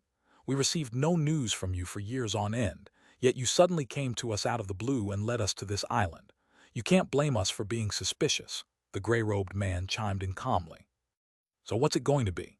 If I don't disclose this information to you too, are you going to join forces to gang up on me, a frail early core formation stage woman? The woman's expression darkened as she raised a hand to tuck a few stray strands of hair behind her ear. As she did so, a purple bracelet that was flashing with mysterious runes was revealed on her wrist. Both of her martial brothers' expressions changed drastically upon seeing this bracelet. I didn't think Master had even bestowed his purple ice bracelet upon you, Senior Marshal Sister. Just with that ancient treasure alone, you'll be more than powerful enough to take on Senior Marshal Brother and me. A hint of rage and jealousy appeared in the eyes of the blue-robed man, and it was unclear whether this rage was directed toward this woman or Master Man. The gray-robed man quickly composed himself as a smile reappeared on his face. Surely you jest, Junior Marshal Sister. There's no way we would harbor such ill intentions. It's just in order to break through the restriction under the lake, Junior Marshal Brother Lei and I really have given everything. As such, I hope you can forgive us for erring on the side of caution. After all, you didn't contribute so much as a single spirit stone to this endeavor, Junior Marshal Sister. The woman hesitated momentarily before her expression finally eased, and she said, I led you two to this secret cave abode, and I'm only taking a third of the treasures inside, so why do I need to contribute additional spirit stones? However, seeing as both Senior Marshal Brother Wu and Junior Marshal Brother Lei are harboring some suspicions, I can disclose the information want to hear. We'd be glad to hear it. The elderly man was elated. The young man stood off to the side in silence with a dark expression on his face. On the surface, I'm Master Man's female disciple, but I'm actually one of his concubines. I trust that two of you are already aware of this. One night, I learned the location of this secret cave abode as he talking in his sleep. At the time, he knew that his lifespan was about to run out soon, and he was planning on coming to this cave abode and passing away surrounded by all of his treasures, the woman elaborated. That's it. The elderly man and the young man looked at one another with incredulity in their eyes. Does it have to be a complex story? In any case, it's up to your two whether you believe me or not. Besides, do you think Master Man would set up such a complex restriction formation if he were only trying to guard one of his temporary cave abodes? Even after combining our powers, we were still unable to break through it after several months. Is there any plausible explanation for this other than the fact that it is the secret cave abode where he keeps all his treasures? The woman retorted. Contemplative look flashed through the gray-robed man's eyes before he cupped his fist in a salute and cleared his throat as he said, You pose a convincing argument, Junior Marshal Sister. It appears that Junior Marshal Brother Lei and I were overly paranoid. Thankfully, there's only one final layer of restriction left. After we break through this one, our efforts during the past few months will come into fruition. Let me check on how they're going with setting up the formations. He then transformed into a streak of yellow light and flew toward the riverbank. The blue-robed man raised an eyebrow as he took a glance at the woman. I'll also go check on how they're progressing down there. Crimson light appeared over his body, transforming into a crimson barrier. His body then sank straight into the lake down below the disappeared. The woman pursed her lips upon witnessing the departure of her two martial brothers. At the same time, a barely detectable cold light flashed through her eyes. A short while later, the elderly man delivered some instructions to the low-grade cultivators beside the river before flying into the air to rejoin the woman. Almost at the exact same moment, the water in the lake tumbled and surged down below, following which the blue-robed man also rose into the air. The three of them were back together in the blink of an eye. Junior Marshal Brother Lei, Junior Marshal Sister Kai, the formation spells are almost. What's that? The elderly man turned to the two of them with a smile and was just about to say something when his expression abruptly changed as he turned toward the distance. Both the woman and the blue-robed man were alarmed by this sudden development, and they hurriedly turned toward that direction. There in the distance, an azure streak of light was hurtling toward them, seemingly heading directly for this lake. Another high-grade cultivator is coming our way, the elderly man exclaimed. How could there be other high-grade cultivators coming to such an obscure island? Did your underlings reveal this news to anyone? The woman immediately turned to the elderly man with an expression of shock and fury. I didn't tell any of them about our objective for this trip, so how could they have revealed anything to anyone? The elderly man hurriedly shook his head with a grave expression. "Don't panic, this cultivator could just be passing through. We'll just have to keep an eye out and act according to the situation," the blue-robed man urged in a calm voice. The woman and the elderly man could only recompose themselves upon hearing this. Right at this moment, the streak of azure light that had appeared to be extremely far away mere moments ago had reached them in the blink of an eye. It was so close that all of them were already able to make out an indistinct male figure within the light. So fast. All three of them were stunned to see this, as a hint of foreboding welled up in their hearts. After a few more flashes, the azure light appeared directly above their heads. The light receded to reveal an azure-robed cultivator who only appeared to be only in his 20s, an observation that was quite startling to the three cultivators down below. The young man looked down expressionlessly and asked in an implacable voice, "Is this Devil Lake Island?" The three cultivators' hearts sank in unison. They scanned their spiritual senses toward Han Li and were even more astonished by what they discovered. The spiritual power emanating from this young man's body was clearly far more powerful than theirs, so he was most definitely a nascent soul cultivator. This was almost the worst thing that could happen. "This is indeed Devil Lake Island. Do you require any assistance, Senior? We would more than willing to lend you a hand." The elderly man hurriedly put on a smile and bowed respectfully. "That's all I need to hear. Why are all of you here?" Han Li faltered slightly at the sight of the low-grade cultivators down below before a hint of a smile appeared on his face. A stir ran through the elderly man's heart, yet he could only pull out the excuse that he had prepared in advance. "I require a large quantity of green copper to refine a few special treasures, so I brought along some disciples with me to assist me in the excavation process." This young man clearly wasn't an ordinary nascent soul, as evidenced by the fact that his spiritual sense was completely unable to ascertain his cultivation base. Something like this had never happened before. Theoretically speaking, as a late-core formation cultivator, even a mid-nascent soul cultivator shouldn't have been able to hide their cultivation base from his spiritual sense. Green copper. So you're setting up those restriction-breaking formations just to excavate some green copper. The young man chuckled as he crossed his arms and glanced at the formation spells that the low-grade cultivators were setting up, then at the green surface of the lake below him. The skepticism in his chuckle was very apparent. Cold sweat was beginning to pour down the elderly man's face upon hearing this. Never would he have thought that this young man would proficient in the art of formation spells as well. One had to realize that most formation spell masters didn't have high cultivation bases, and those with advanced cultivation bases normally wouldn't waste their time researching formation spells. Furthermore, the formation spells being set up were rather rare and obscure ones, so for this young man to be able to immediately identify them clearly indicated a high level of knowledge in this field. The woman and the blue-robed man immediately became extremely docile, lowering their heads and casting their eyes downward, making it appear as if the elderly man were the leader of their group.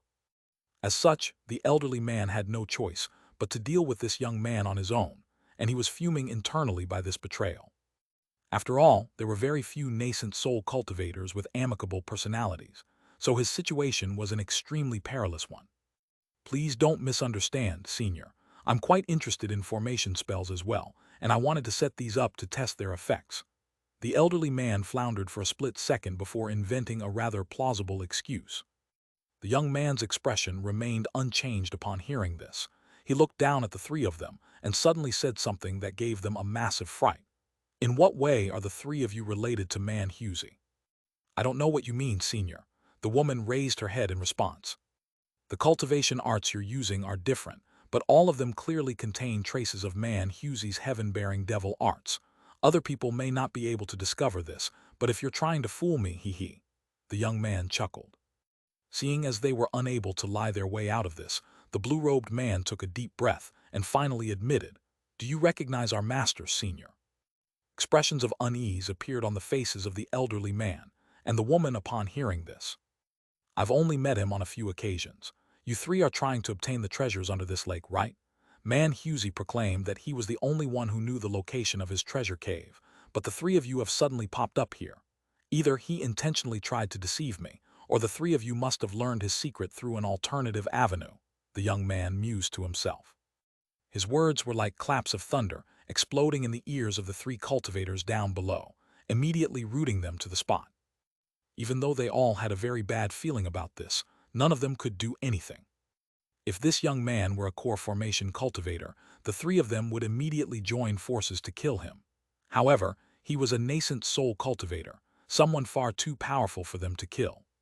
Furthermore, it appeared that Man Husey had told him about this location in person. That came as a massive surprise to them. Could it be that their master was still alive? With that in mind, expressions of bewilderment surfaced on their faces. The woman was the first to recover from her shock. She forced a smile onto her face and asked, "The three of us are indeed disciples of Master Man. May I have the honor of knowing your name, Senior?" "My surname is Han. The three of you. I didn't think a small island like this would be such a lively place. Who's hiding over there? Show yourself." Han Li was only halfway through his sentence when his expression suddenly darkened, and he casually flicked his 5 fingers toward a hill beside the lake. Several azure threads immediately shot forth in a flash, transforming into streaks of light that were several tens of feet in length before slashing viciously into the kill. The woman's expression immediately turned deathly pale upon seeing this. A few resounding booms erupted, and the pillars of azure light managed to slice away almost half of the entire hill. However, what came as more of a surprise to the elderly man and the blue-robed man was that within the destroyed hill, a bald, brawny man appeared. This was a very large man with golden light shimmering all over his body, and it was as if his robes and attire had all been crafted from pure gold. At this moment, the man wore a shocked expression on his face and was holding a golden shield in one hand, which was releasing a semicircular barrier of light that kept the streaks of azure light at bay. "Patriarch Golden Flower," the elderly man immediately exclaimed upon seeing this man. All of a sudden, a streak of red light suddenly flashed toward the man, upon which a lithe and graceful figure quickly appeared beside him. It was none other than Man Husey's female disciple. "Junior Marshal Sister Kai, how could you ally yourself with Patriarch Golden Flower?" The elderly man immediately figured out what was going on, and an expression of shock and fury appeared on his face. The blue-robed man's expression also darkened upon hearing this. It was quite clear that the woman had planned to use them to gain access to the cave abode, then join forces with this Patriarch Golden Flower to kill them and split the treasures between themselves. "HMPH, you're sure one to talk. Senior Marshal Brother Wu, did you not notify the people from the Bloodlight Sect to intercept and kill me after we left this island? And Junior Marshal Brother Lei, you joined the Wood Sword Pavilion of Grass Haven Island and are preparing to marry the Pavilion Lord's daughter, yet you promised them all of the treasures in this cave as your dowry. If I didn't find allies of my own, today would be the day I die. However, don't pin your hopes on receiving any reinforcements. Patriarch Golden Flower's underlings have already cut them off. I was with Man Husey and satisfied his desires for so many years. Everything that he left behind should be left to me. Patriarch Golden Flower has also agreed to officially make me his Dao companion after this." A smug smile appeared on her face as she stood beside Patriarch Golden Flower in an extremely intimate manner. "If that's the case, then why did you come to Senior Marshal Brother Wu and me? You could have just obtained the treasures on your own." A panicked expression appeared on the blue-robed man's face, but she quickly recomposed himself. "If it weren't for the fact that the restrictions under the lake are extremely troublesome to deal with, and you two were the only ones who were instructed by Man Husey in the way of formation spells, why would I inform you two of this?" The woman casting aside all pretenses and laying the cards directly onto the table. The elderly man and the blue-robed man's expressions became extremely dark upon hearing this. "That's enough. You can settle your differences with those two another time. I want to speak with this fellow Taoist." Patriarch Golden Flower's brows furrowed as he cut off what the woman was about to say next. The woman fell silent obediently upon hearing this. "Fellow Taoist, are you also here for the Man Husey's secret cave abode?" Patriarch Golden Flower asked. As an early nascent soul cultivator, he was also unable to ascertain Han Li's cultivation base, and that made him extremely wary. "Indeed, I'm taking everything under this lake. If you don't have anything else you want to say, you can go now." Han Li hovered in the air and replied coldly.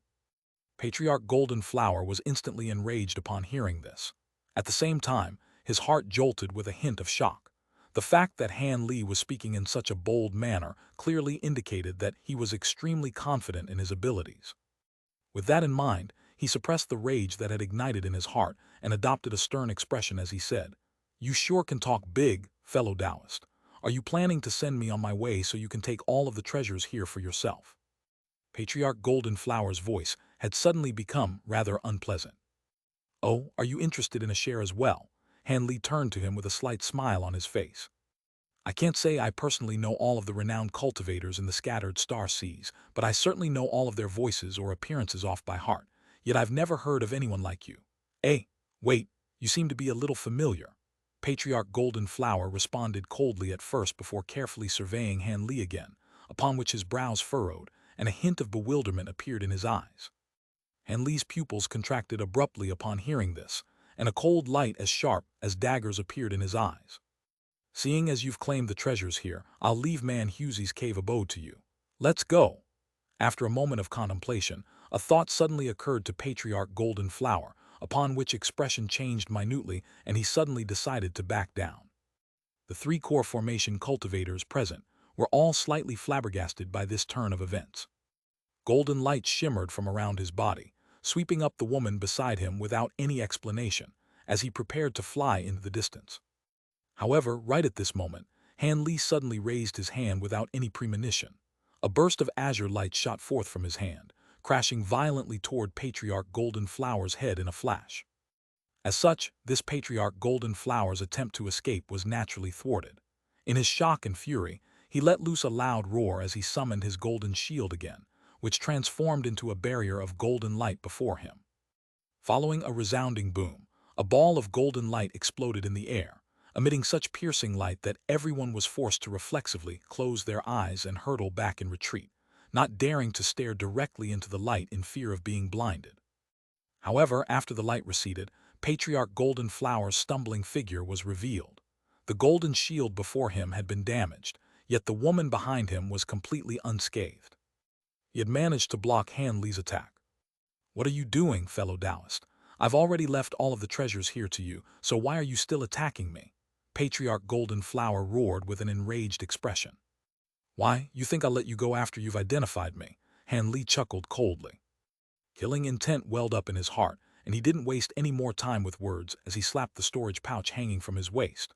A monk's staff shot forth, disappearing in a flash before instantly reappearing above Patriarch Golden Flower's head. Han Li made a hand seal and began to chant something. Brilliant yellow light erupted from the monk's staff as it swelled to over 100 feet in length before crashing down with devastating might. It was like a small mountain falling from above. Even prior to its initial descent, the surrounding space had begun to twist and warp, and there was even a sharp ringing sound being emitted. Following the major advancement in his cultivation base, Han Li was able to unleash far greater power when using the treasures of the three masters of Kunwu now than compared to before. Below the monk's staff, Patriarch Golden Flower's face was twisted with shock and fury. Only then did he realize that Han Li was an extremely vicious and decisive person. He was intent on killing Patriarch Golden Flower based on some assumptions alone, and he didn't allow Patriarch Golden Flower any chance to explain himself. Furthermore, the treasures that he had summoned was far more powerful than what Patriarch Golden Flower had imagined, and there was no way that the damaged golden shield overhead would be able to keep such a fearsome attack at bay. In this dire situation, Patriarch Golden Flower didn't summon any more treasures. Instead, he flipped his hand over and a golden talisman appeared between his fingers.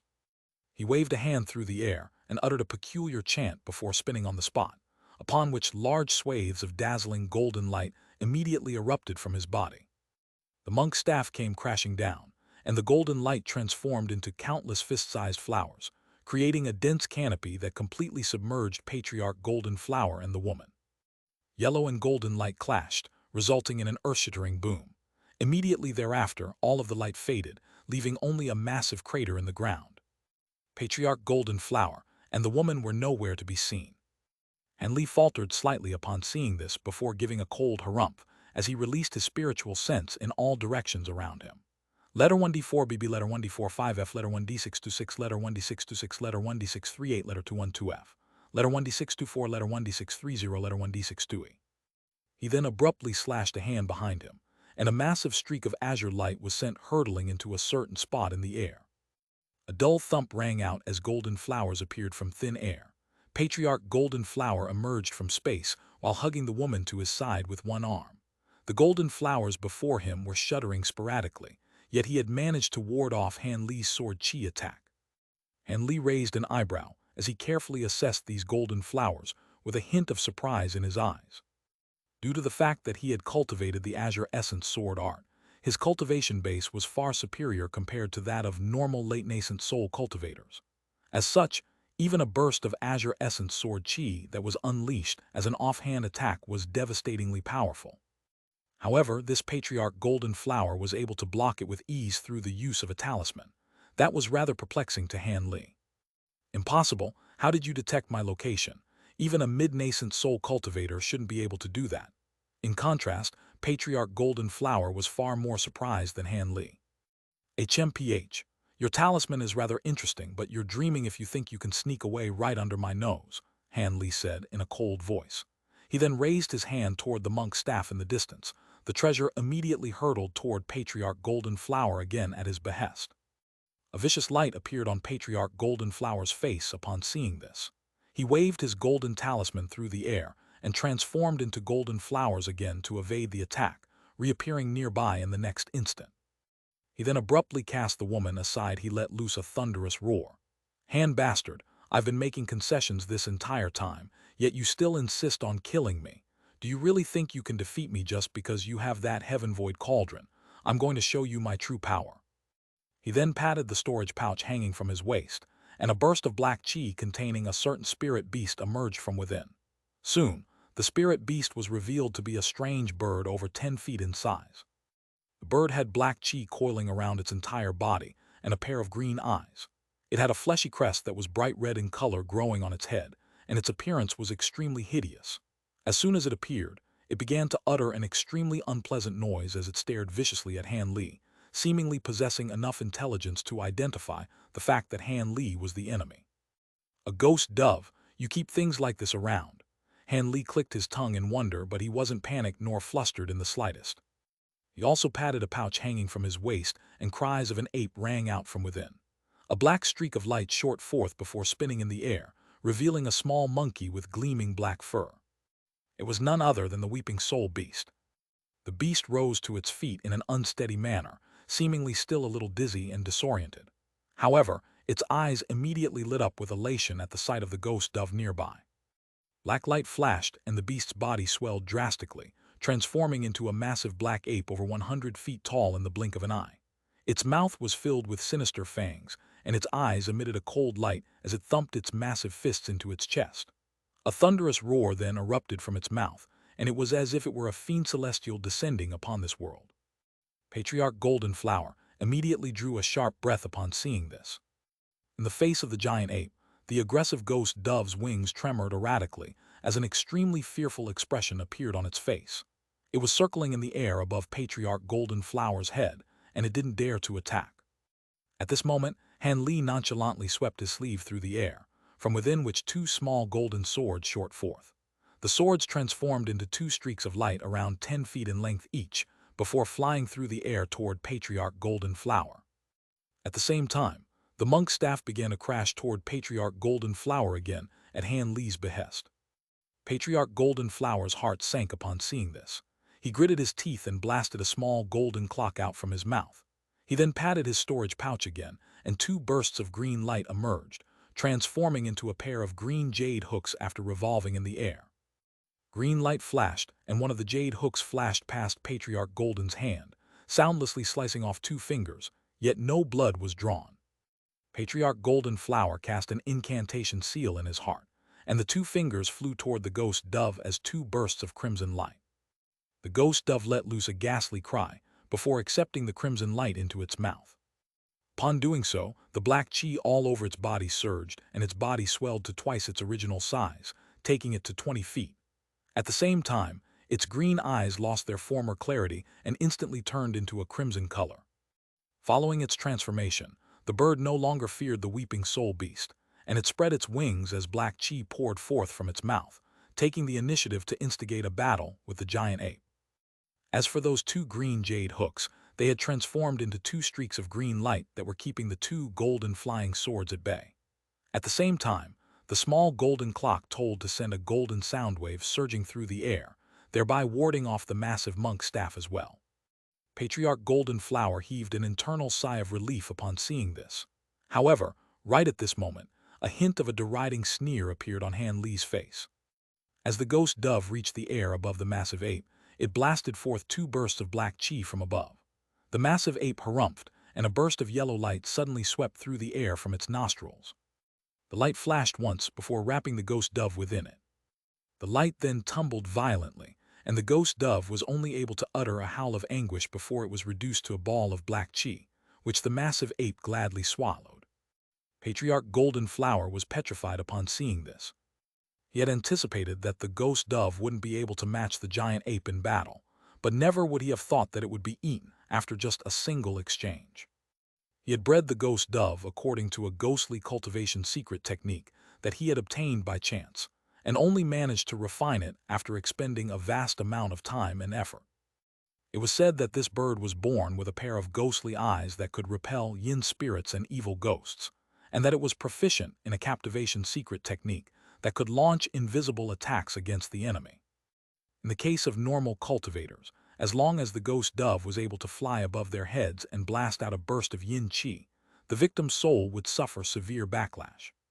The loss of the ghost dove dealt Patriarch Golden Flower an extremely heavy blow. Before he had even managed to recover from his astonishment, bursts of brilliant golden lights suddenly erupted from the two golden flying sword, following which the two jade hooks were shattered and reduced to nothingness in an instant. Without any obstacles standing in their way, the two streaks of golden light immediately came hurtling toward Patriarch Golden Flower. Patriarch Golden Flower's heart jolted with shock, and he was just about to summon another treasure to defend himself, when he suddenly heard Buddhist chants ring out from above. A chill ran down his spine as he hurriedly looked upward. Immediately thereafter, all of the color was drained from his face. Buddhist chants had suddenly erupted from the monk's staff, and at the same time, 7-colored Buddhist light was released, making the monk's staff impossibly heavy. The golden sound waves that were initially able to keep the monk's staff at bay were immediately vanquished, thus allowing the staff to descend, and at this point, it was only around 30 to 40 feet away from Patriarch Golden Flower. No, Patriarch Golden Flower let loose a cry of shock and horror as he waved high golden talisman again. He immediately transformed into a vast expanse of golden flowers and disappeared on the spot. However, on this occasion, Han Li had summoned his thunderstorm wings in advance. A loud thunderclap erupted and he disappeared almost at the exact same moment as Patriarch Golden Flower did. Patriarch Golden Flower had only just disappeared into space using the power of his talisman when he felt a burst of devastating force approaching him soundlessly from behind. He desperately attempted to gather the golden flowers behind him as a makeshift barrier, but he was still struck by this immense force. Right at this moment, a rumbling thunderclap erupted from behind him. Patriarch Golden Flower turned around with an expression of shock and horror on his face. Over 100 feet away, Han Li emerged from a flash of golden light while slowly withdrawing his fist with a cold smile on his face. Patriarch Golden Flower felt as if his heart had been plunged into a glacial pit. This man was definitely not an early nascent soul cultivator. At the very least, he was a mid-nascent soul cultivator, and all of his treasures and abilities were all far superior to his own. With that in mind, Patriarch Golden Flower naturally didn't dare to engage in battle with Han Li any longer. All of his battle intent was instantly snuffed out as he violently hurtled his golden talisman into the air. At the same time, golden light erupted from his body and he fled into the distance, and in his panic, he was even leaving the woman behind. Han Li was just about to give chase when the golden talisman that Patriarch Golden Flower had just hurled into the air suddenly crumbled. A vast expanse of golden light appeared before exploding, then converging to form over 1,000 thumb-sized golden wasps, all of which came flying toward Han Li. A loud buzzing sound instantly erupted. Han Li was a little surprised by this turn of events, yet he still responded calmly, opening his mouth to blast forth a small cauldron that was enshrouded in azure light. The cauldron spun in the air in front of him, before instantly reaching several tens of feet in size, following which Han Li patted the cauldron with his hand. A resounding boom rang out as blue flames surfaced over the giant cauldron, enshrouding the entire cauldron within. The lid of the cauldron was then slowly lifted amid a loud rumbling, opening up a gap around a foot wide. A burst of azure light shot forth from the gap, swelling drastically in size to form an azure net over 100 feet in length. Brilliant azure light flashed, and the net swept through the air, sweeping up all of the golden wasps within in the blink of an eye. It then circled through the air before returning to the cauldron like lightning. The heaven-void cauldron had only been summoned for a fleeting moment, yet all of the countless golden wasps in the air had already been captured. Despite that, Patriarch Golden Flower had already fled to a distance of around 600 feet away during this brief delay. The speed at which he was traveling was quite astonishing for an early nascent soul cultivator. However, a deriding sneer appeared on Han Li's face upon seeing this. He didn't immediately set off in pursuit of Patriarch Golden Flower. Instead, he cast his gaze around him first, upon which his brows furrowed as he harumphed coldly. During his clash with Patriarch Golden Flower, the gray-robed elderly man and the blue-robed young man had retreated to a distance of over 1,000 feet away, preparing themselves to flee the scene at a moment's notice. Ever since Han Li and Patriarch Golden Flower had appeared in quick succession, they had relinquished all ambitions of securing the treasures beneath the lake. All they were thinking about was how to escape alive from this perilous place. Patriarch Golden Flower had clearly been drawn here by the woman to kill everyone else and take the treasures for themselves. However, this man dared to attack Patriarch Golden Flower, a nascent soul cultivator, after just a brief conversation, and the two of them immediately realized that something was very much amiss. When Patriarch Golden Flower mentioned the heaven-void cauldron, the two of them finally realized who this man was. Even though they were only core formation cultivators, they were disciples of Man Husey, so there was no way that they wouldn't have heard about the heaven-void cauldron. Even to this very day, the Starfall Coalition's orders to hunt down the owner of this cauldron was still in effect. They knew that staying here would most likely result in their deaths, so they had already begun to sneak away as soon as the battle between Han Li and Patriarch Golden Flower had commenced. At the sight of Han Li turning toward them with a cold gaze, their heart rates accelerated through the roof as they fled in different directions as quickly as they could. As for that woman, she had realized the danger that she was in after Patriarch Golden Flower left her behind, and she also fled as a streak of red light with panic surging through her heart. Meanwhile, the Foundation establishment and chi condensation cultivators by the lake were too far away to see what was going on at the center of the lake. However, even from afar, they could see their masters fleeing into the distance. All of them looked at one another before naturally also dispersing in sheer horror. Upon seeing this, a dark expression appeared on Han Li's face. He abruptly grabbed a spirit beast pouch hanging from his waist before raising it up into the sky. A screeching sound rang out from within the pouch, following which a burst of white glacial mist appeared, within which was contained a dozen or so snowy white centipedes. Each and every one of the centipedes was around half a foot long with pairs of transparent wings on their backs. Their appearance is very sinister, and they began to fly in the air above Han Li's head. Han Li didn't say anything. All he did was point toward the three core formation cultivators in the distance. The 18 six-winged frost centipedes split up into three groups, transforming into three gusts of white glacial wind as they rushed toward the three core formation cultivators with glacial chi emanating from their mouths. They were clearly traveling faster than the prey they were pursuing. The three core formation cultivators hurriedly unleashed their full speed upon seeing this, causing them to accelerate even further. Thus, the three cultivators and 18 centipedes flew into the distance. As for the low-grade cultivators down below, Han Li couldn't be bothered to take care of them. With their absurdly slow speed, even if they wanted to report this matter to someone, it would take them at least several days, by which time Han Li would be far away from this island. However, a hint of killing intent flashed through his eyes as he turned his gaze toward Patriarch Golden Flower. The thunderstorm wings on his back flapped gently, and his entire body disappeared as an arc of silver lightning. Even though Patriarch Golden Flower was already more than 1,000 feet away at this point, Han Li was able to cover a distance of over 200 feet with each and every flash.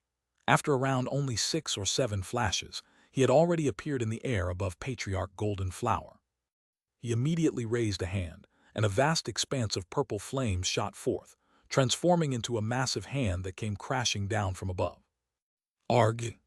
Never would Patriarch Golden Flower have thought that Han Li would be able to catch up to him so easily. A cry of shock escaped his mouth, and a horrified expression resurfaced on his face at the sight of the massive purple hand. In his desperation, He could only open his mouth and blast forth a golden flying saber that swept toward the huge hand, while hurriedly making a series of hand seals in an attempt to evade this attack. However, a massive hand manifested by purple apex flames was not something that an early nascent soul cultivator could deal with. Ever since Han Li had attained these glacial flames, all he had to be wary of were late nascent soul cultivators and 10th grade demon beasts. The golden flying saber struck the massive hand, but the former was immediately coated in a thick layer of purple glacial ice following a flash of purple light, upon which it plummeted straight down from above. The massive purple spread open right before Patriarch Golden Flower's petrified eyes, before ensnaring his body within its palm. A howl of anguish erupted as the purple flames on the hand rose up a further several feet. Patriarch Golden Flower was transformed into a purple ice sculpture in the blink of an eye. Upon seeing this, Han Li immediately cast an incantation seal, and the massive purple hand brought its 5 fingers together in a violent manner. Following a crisp cracking sound, the entire ice sculpture was shattered. A flash of golden light emerged from the shards of ice as Patriarch Golden Flower's nascent soul attempted to escape. However, Han Li was already prepared for this. The huge hand disintegrated into raging purple flames at his behest, immediately trapping the nascent soul within. The nascent soul was only able to last a few seconds within the flames before it was reduced to nothingness. Han Li swept a sleeve through the air, and the purple flames transforming into a fiery python, disappearing into his sleeve in a flash. Only then did a faint smile appear on his face. He scanned his gaze downward before feigning a grabbing motion with his hand, following which Patriarch Golden Flower's storage pouch was obtained. He stuffed the storage pouch up his sleeve before turning his attention to other directions. The 3 core formation cultivators and the 18 snowy white centipedes were already nowhere to be seen. However, Han Li wasn't overly concerned about that. He stowed away the weeping soul beast, which had already reverted back to its miniature form, and closed his eyes as he sat down with his legs crossed. His spiritual sense slowly fanned out around him as he sat in midair, completely stationary. Everything around him became very peaceful, and there was no other sound to be heard aside from the rustling sea breeze. After about 10 minutes, a faint smile appeared on Han Li's face as he reopened his eyes. Almost at the exact same moment, spiritual light flashed from afar in a certain direction as a cloud of white glacial winds flew toward him. A few moments later, it had reached the air above Han Li's head, upon which the glacial winds dissipated to reveal 6 sinister-looking snowy white centipedes. Each and every one of the centipedes had swelled to over 10 feet in size, and there were a few faint sword incisions on the snowy white exoskeletons of 2 of the centipedes, indicating that they had just endured an intense battle. Han Li let loose a low cry before casting a few incantation seals into the air. White light flashed from the bodies of the 6 centipedes, and they quickly shrank to their original size. Han Li then brought out his spirit beast pouch, and the 6 centipedes flew into the pouch as streaks of white light. A short while later, the other 2 groups of centipedes already returned. One of the groups was completely unscathed, but there was 1 centipede in the other group that had had a few of its legs severed, seemingly having sustained some wounds. However, all of these spirit insects naturally had extremely powerful life forces and possessed the inherent ability to regrow severed limbs. As such, it wouldn't take long before such a minor injury was completely healed. After stowing away these centipedes as well, Han Li turned toward the center of the lake on Devil Lake Island before he flew toward the island as a streak of azure light. The streak of azure light soon disappeared into the lake. This so-called Devil Lake wasn't actually very deep. At depths of just over 2,000 feet, Han Li was already able to indistinctly make out the lake bed. However, the water in this lake really was remarkably green. Even after unleashing his spirit eyes, there was only visibility of over 100 feet. Anything that was further away than that was very blurry and unclear. As for his spiritual sense, it was seemingly unable to leave his body as soon as descended into this lake. This Devil Lake seemed to be able to naturally cut off one's spiritual sense. However, Manhusi had already provided Han Li with the specific location of his cave abode, so he was able to find it with ease. Han Li swept his gaze around him before flicking a finger, upon which a burst of azure sword chi flew toward a rock on the lake bed. A loud thump rang out, and before the sword chi had even struck the rock, a layer of faint blue light appeared down below, keeping the sword chi at bay. However, this layer of blue light was extremely feeble and only lasted a few seconds before it was sliced open by the sword Qi. The entire barrier of light that disintegrated into spots of light before disappearing. Down below, the rock disappeared in a flash as if it had merely been an illusion. However, a five-colored barrier of light took its place, encompassing an area with a radius of over 1,000 feet on the lakebed. Spiritual light of all types of colors surged erratically over the surface of the light barrier, making it impossible for anyone to identify what lay beneath the barrier. Han Li could detect immense spiritual power emanating from the light barrier, and his eyes narrowed as he stroked his chin. That blue light barrier was just a simple illusionary restriction. That one had most likely been set up by the three-core formation cultivators recently, while this five-colored light barrier down below was a restriction that had actually been put in place by Man Husey himself. At the time, Man Husey only had a nascent soul left and was rushing to pass on to the afterlife, so he naturally didn't have time to tell Han Li the method to get past this restriction. It appeared that he would just have to break through it with brute force. However, it was quite apparent that this restriction had been materialized using the power of the five elements, so even with his powers, it would still be a slightly troublesome prospect. With that in mind, Han Li didn't hesitate any longer. He made a hand seal, and the silver light flashed within the storage pouch hanging from his waist, following which a humanoid figure emerged behind him. It was none other than that humanoid puppet. 36 golden flying swords then shot forth from Han Li's sleeve before converging amid a ringing sound, forming a massive golden sword that was over 100 feet in length. An incantation seal was cast onto the surface of the giant sword. A loud rumbling erupted as an arc of golden lightning as thick as an arm surfaced from the giant sword. The lightning circled around before transforming into an extremely lifelike lightning python. The python revolved around the giant sword several times before raising its neck and emitting a hissing sound, creating quite a formidable sight to behold. On the other side, the humanoid puppet raised a hand to summon a red bow, while its other drew the bow with a small green arrow already nocked on the bowstring. A loud thunderclap erupted as a golden arc of lightning also surfaced over the small arrow, flashing and writhing in an erratic manner. A serious look appeared on Han Li's face as he pointed his finger toward a certain direction. The giant sword then began its descent at his behest, crashing straight downward amid a burst of thunderous rumbling, as if it were a mountain-splitting divine weapon. Almost at the exact same moment, the humanoid puppet released the bowstring, and a green arrow intermingled with wisps of golden light shot forth. An earth-shattering boom rang out as the surface of the light barrier tremored violently. It was then engulfed by countless arcs of lightning, and the nearby water in the lake tumbled and surged violently, creating a vortex that rose straight to its surface. Han Li stood at the center of the vortex in a completely stationary state, appearing as if he were an immovable structure amid the chaos. The light finally began to recede as the golden arcs of lightning disappeared. Han Li looked down below him, and a smile appeared on his face. The five-colored light barrier down below had already vanished, revealing a small and faintly shimmering formation spell that was over 100 feet in diameter. The green water in the lake surged toward it in a frenzy, only to be kept at bay by the white light emanating from the formation. This formation had been refined using some kind of special material, thereby making it waterproof. A hint of surprise flashed through Han Li's eyes as he raised a hand to stow his puppet away. His body then swayed as he appeared directly above the formation. He wasn't in a hurry to descend and approach the teleportation formation. Instead, he decided to carefully inspect it from up above. A short while later, he nodded as he patted the spirit beast pouch hanging from his waist. Most of the six-winged frost centipedes that he had just stowed away were released once again, and he delivered instruction to them through the use of his spiritual sense. The snowy white centipedes immediately burrowed into the lakebed, surrounding the formation at his behest. Only then did Han Li decide that it was appropriate to cast an incantation seal toward the border of the formation, which immediately activated the formation. White light abruptly began to flash, and Han Li disappeared into the formation.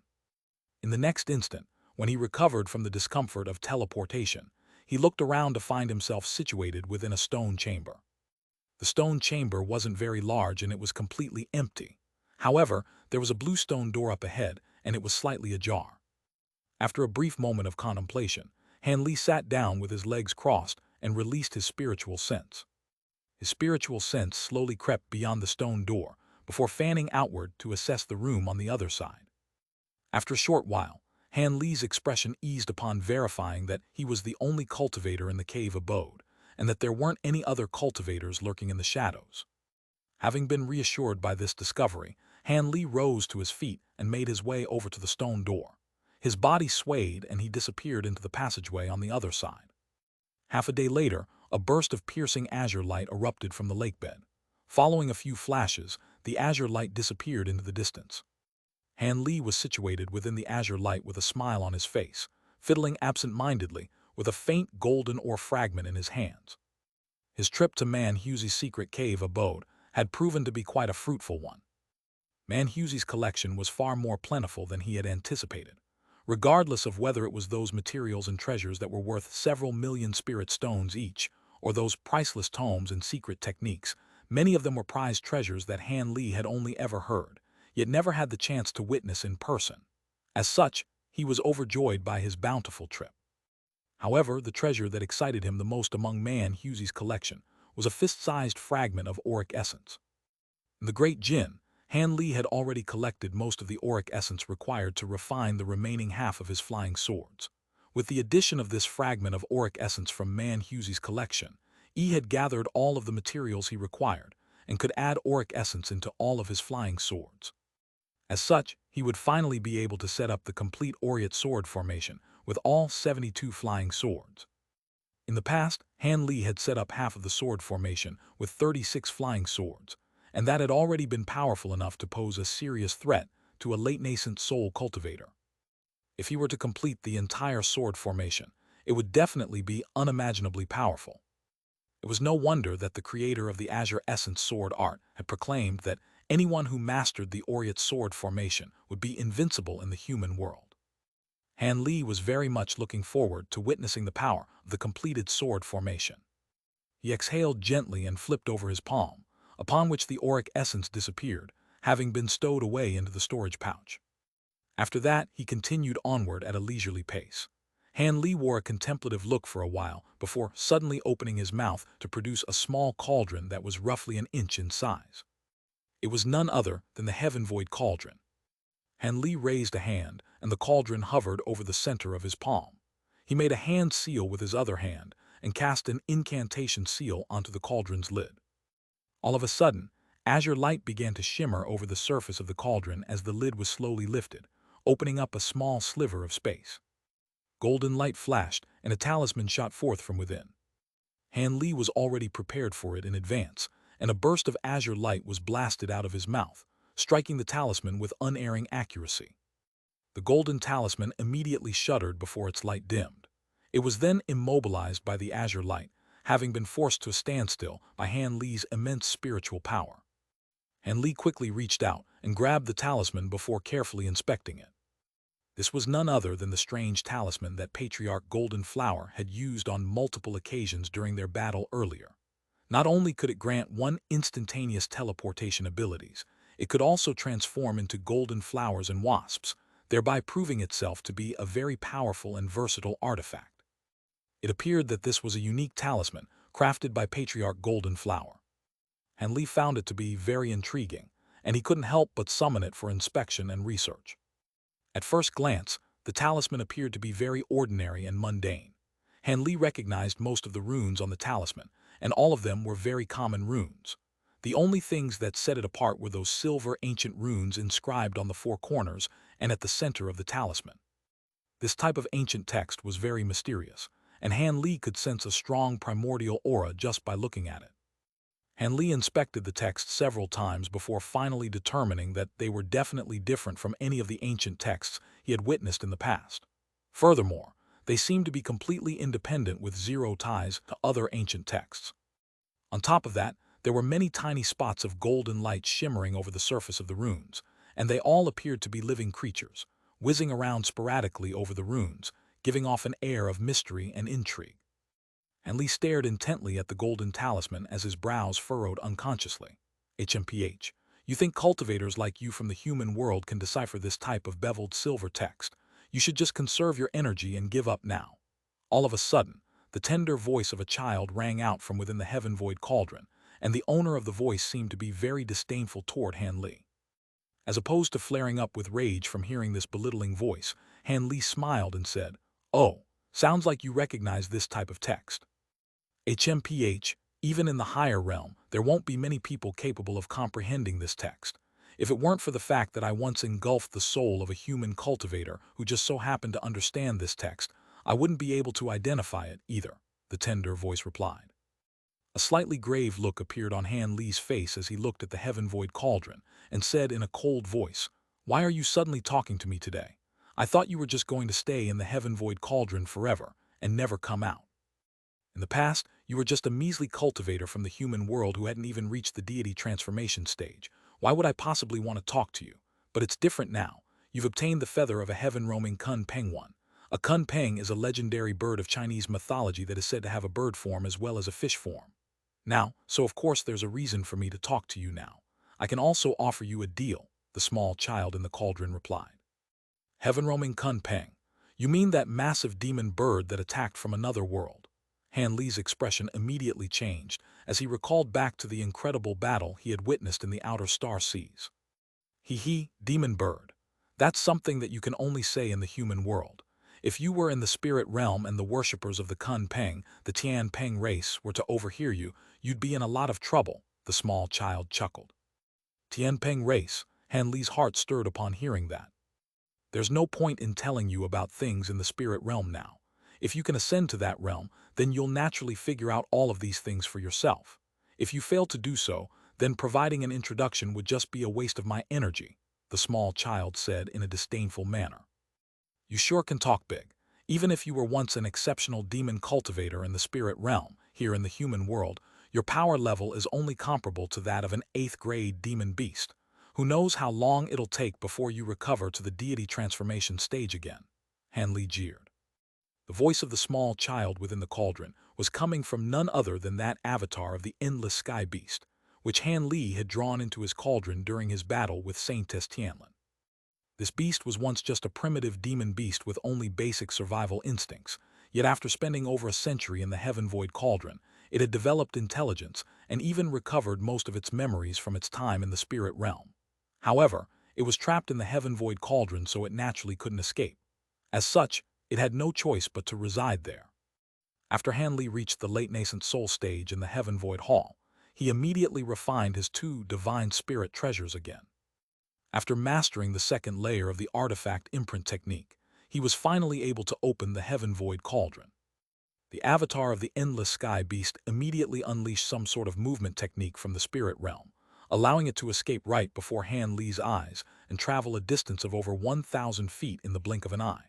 At such an incredible speed, if it were to flash a few more times, even Han Li wouldn't have been able to chase it down. However, an incredible sequence of events ensued thereafter.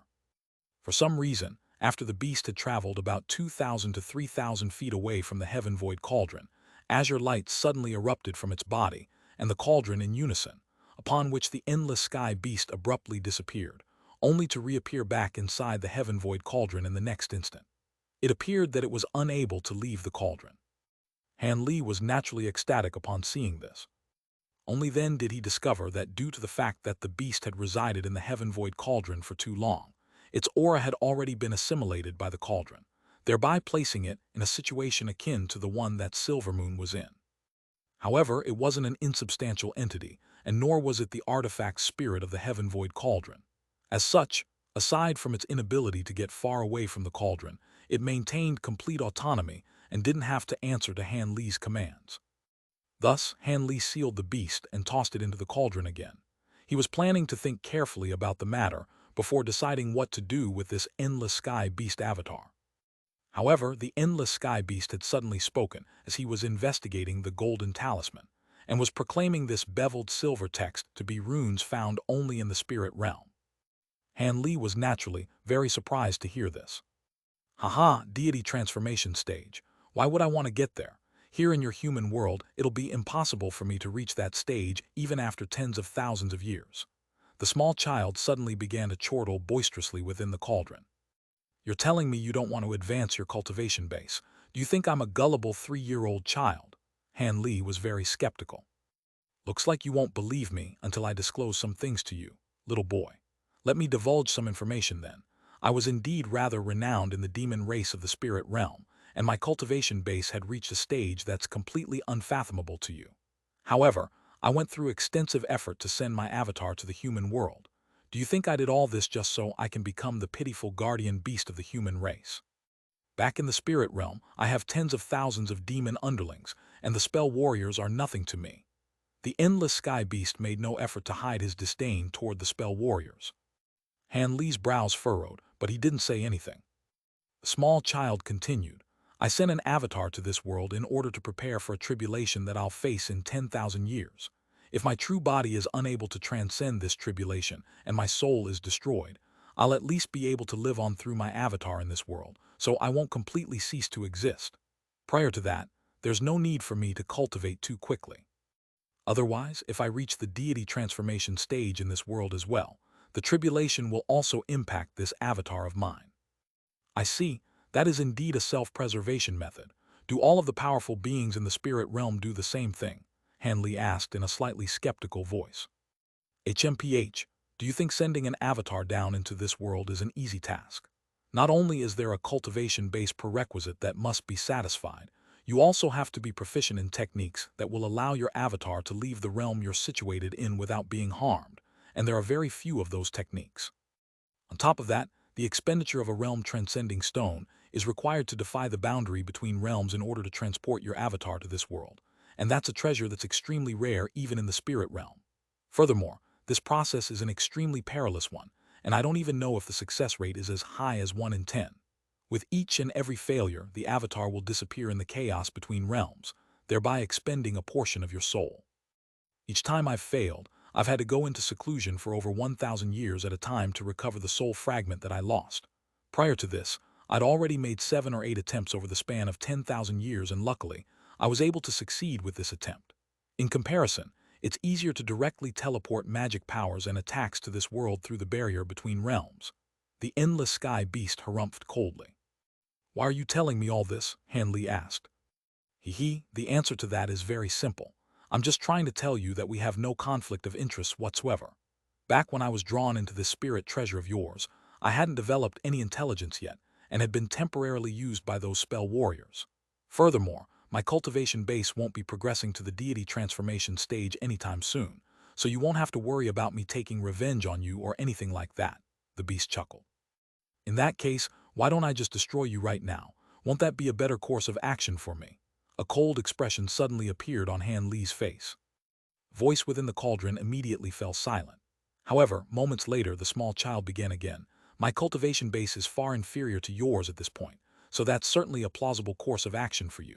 However, don't forget that I'm the avatar of a powerful demon from the spirit realm. I've mastered some secret techniques that are far beyond the realm of your imagination.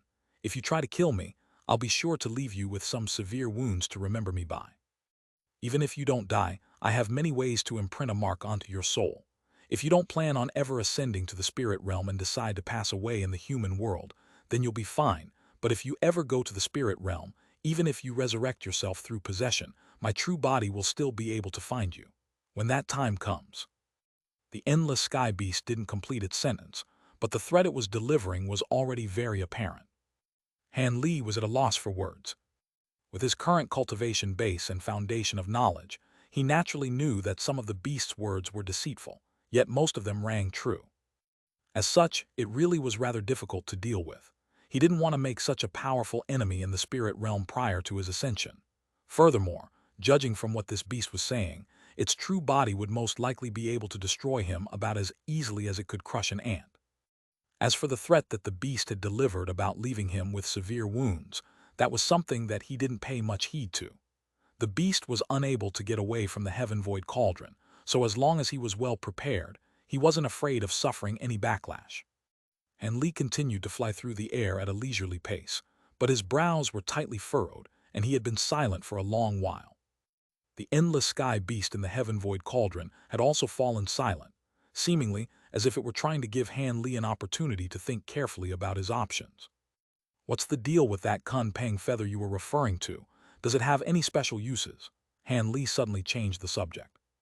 The Luo Mayan beast is a type of heavenly demon spirit, all of which were born with the creation of the world, which means that they're all primordial living beings that were born from chaos. In a sense, it wouldn't be incorrect to call them deities. I'm sure you can imagine how valuable something from its body is. Even my true body in the spirit realm wouldn't dare to go near such a powerful demon spirit. However, these Luo-Mayan beasts are all sworn enemies of one another. On this occasion, it must have discovered the Luo-Mayan in your human world, which prompted it to attack through the barrier between realms to destroy this beast. Theoretically, the two demon spirits should be comparable in power, but the Luo-Mayan beast of this world isn't handicapped by the barrier between realms, which led to the Cunning falling to a disadvantage. You're extremely fortunate to have stumbled upon their battlefield. Heaven-roaming Cunning is a wind attribute demon spirit, and it can master all of the wind-related heavenly laws of this world from birth. The feather it shed is a little damaged, but it's perfect for refining a wind attribute spirit treasure. If you can successfully refine it, the treasure will definitely be far superior to a normal spirit treasure. I recall that someone in the spirit realm once refined a fire dragon cover spirit treasure using a fire Kirin scale, and its power ranked among the top 100 of all spirit treasures. Top 100. Han Li was rather taken aback upon hearing this. Don't underestimate what it means to make it into the top 100. I know that you have another spirit treasure known as the 8th Spirit Ruler, as well as several other spirit treasure replicas. What I have to tell you is that even though both your 8th Spirit Ruler and that 7 Flame Fan are considered to be rare treasures, they're very much of a low-grade tier in the context of spirit treasures. Only the spirit treasures that can rank on the chaotic myriad spirit roll can be truly counted as a divine spirit treasures. All others can only be referred to as spirit treasures, yet those that can make it onto the chaotic myriad spirit roll have to at least rank among the top 100 spirit treasures. The Endless Sky Beast explained. The chaotic myriad spirit roll. Forget it, I have no interest in learning about such things at this point. From what you're saying, it sounds like the divine spirit treasures that are considered to be very rare in the human world are available in abundance in the spirit realm. I don't recall the ancient cultivators of the past crafting all that many divine spirit treasures. Does the deal you're about to propose have something to do with this Cunning feather? Han Li stroked his chin as a serious look appeared on his face. You can unleash a lightning movement technique with your thunderstorm wings, but they don't appear to have been completely refined, right? And there seems to be a hint of wind attribute spiritual power contained within them, am I right? The Endless Sky Beast suddenly changed the subject to Han Li's thunderstorm wings. Han Li was naturally slightly taken aback by the abrupt turn that this conversation had taken. You mean by that? It is indeed true that when the thunderstorm wings were first refined, the intention was for them to be able to use both the powers of wind and lightning. However, only my divine Devilbane lightning can be used, so I can only unleash a lightning movement technique. As for whether it's been completely refined or not, I'm not particularly sure, Han Li replied truthfully. I can tell you a way to use the Cunning feather to refine your thunderstorm wings into a spirit treasure. The feather itself contains wind-related heavenly laws of the world, so you'll be able to use the power of wind even without any wind attribute spiritual power. Due to the limitations on your cultivation base and available materials, you won't be able to refine a divine spirit treasure straight away, but it should be easy to refine a normal low-grade spirit treasure with the use of this spirit feather, the Endless Sky Beast announced in a haughty manner. In the face of the tempting proposition, Han Li didn't appear overly ecstatic. Instead, he asked in a cold voice, "What do you want in exchange? You're not just going to teach me the refinement method free of charge, are you? I want you to try and remove the assimilation effect the Heaven Void Cauldron has had on me, and I also want you to protect me for a while before you pass away or ascend to a higher realm. I already have an 8th grade cultivation base, but I've been in the Heaven Void Cauldron this entire time, so I haven't been able to experience my metamorphosis lightning tribulation. It's going to be a little dangerous to face the tribulation on my own, so I'm most likely going to need your help to transcend it." The Endless Sky Beast rattled off a string of conditions at once. That's all. Han Li's expression remained unchanged. "If I ask for more than that, you're most likely going to consider killing me, right?" The Endless Sky Beast chuckled. "All right, if those are all of the conditions that you have, then I can certainly agree to them. However, with regard to helping you escape the Heaven Void Cauldron, that has to wait until right before I pass away or prepare to ascend. You have no problems with that, do you?" Han Li considered the pros and cons for a short while before deciding to agree. "None whatsoever. You've made a very wise decision, fellow Taoist. There's no need for us to turn on each other, so it's much better for us to be mutually beneficial to one another. As a gesture of my sincerity, I can bestow upon you this beveled silver text first." The endless sky beast was clearly greatly relieved, and it began to laugh heartily. "That would be good." Han Li turned to the golden talisman in his hand and gladly accepted the endless sky beast's offer. However, he suddenly patted his waist following a brief moment of contemplation, and an azure bag appeared in his hand. It was none other than Patriarch Golden Flower's storage pouch. Han Li swept this spiritual sense through the pouch, and all of its contents were revealed to him. Moments later, he rustled the bag, and a burst of azure light erupted from within as several jade slips shot forth, all of which were of different colors. Han Li immediately checked carefully through the cultivation arts and secret techniques recorded within the jade slips, appearing as if he had completely forgotten about the endless sky beast in the heaven void cauldron. The beast was very considerate and didn't say anything to disrupt Han Li during this time. A short while later, Han Li raised his eyebrows and withdrew his spiritual sense from the final jade slip, upon which a puzzled look appeared on his face. He hadn't found anything related to this golden talisman from within these jade slips. Could it be that Patriarch Golden Flower hadn't refined this talisman and had instead obtained it elsewhere? With that notion in mind, Han Li fell into deep thought. All of a sudden, his expression stirred, and a thought seemed to have occurred to him. He abruptly lowered his head, and his spiritual sense sank into his storage pouch again before quickly locking onto an item. Azure light flashed once again from the storage pouch as another item emerged. This was a yellow wooden box around half a foot in size, with a restriction talisman plastered over its surface. Han Li raised a hand and immediately tore off the talisman before patting the lid of the box. The wooden box slowly opened itself to reveal an item. This was a fist-sized white jade badge, upon which silver runes were flashing indistinctly. All of those silver runes were beveled silver text.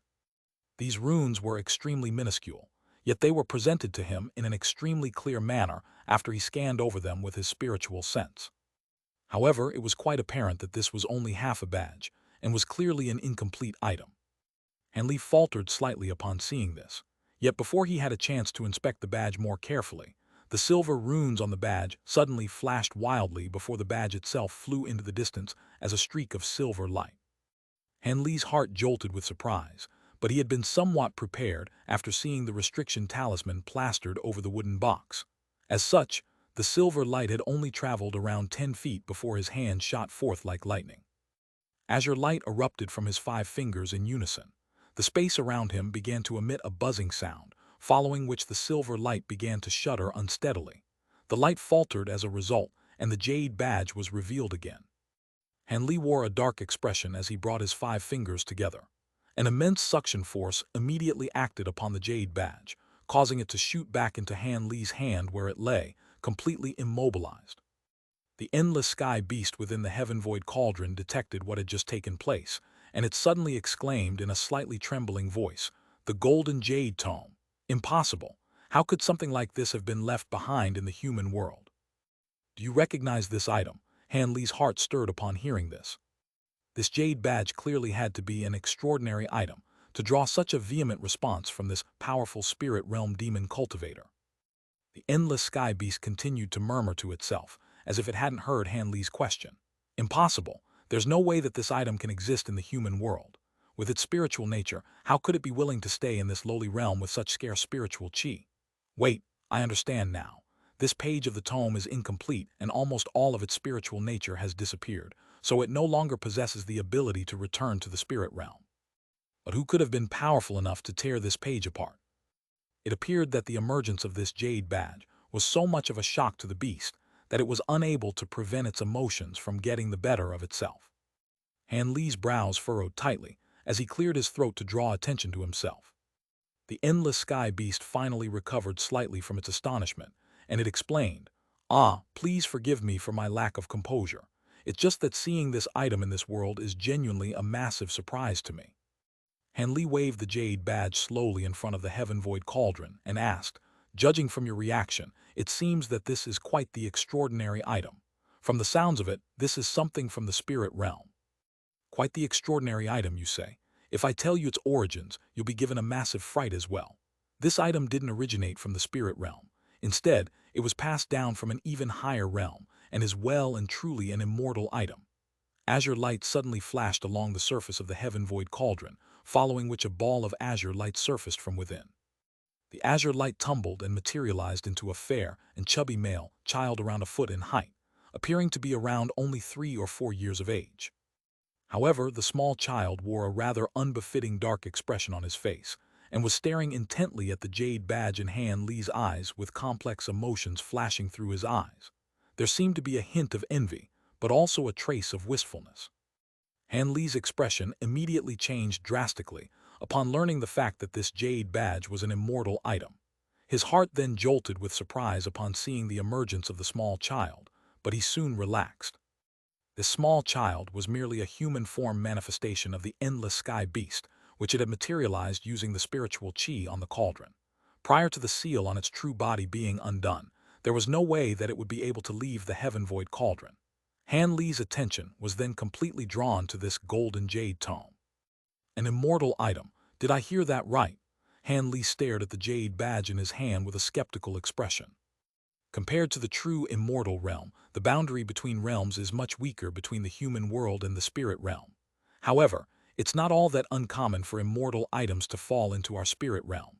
It's just that this golden jade tome is simply far too renowned, which is why I couldn't help my reaction. The endless sky beast sighed. "Oh, if it's not too much trouble, could you tell me about this item?" Han Li asked. "Of course I can. This item is so renowned among the human race of the spirit realm that virtually everyone knows about it, so this is not a secret.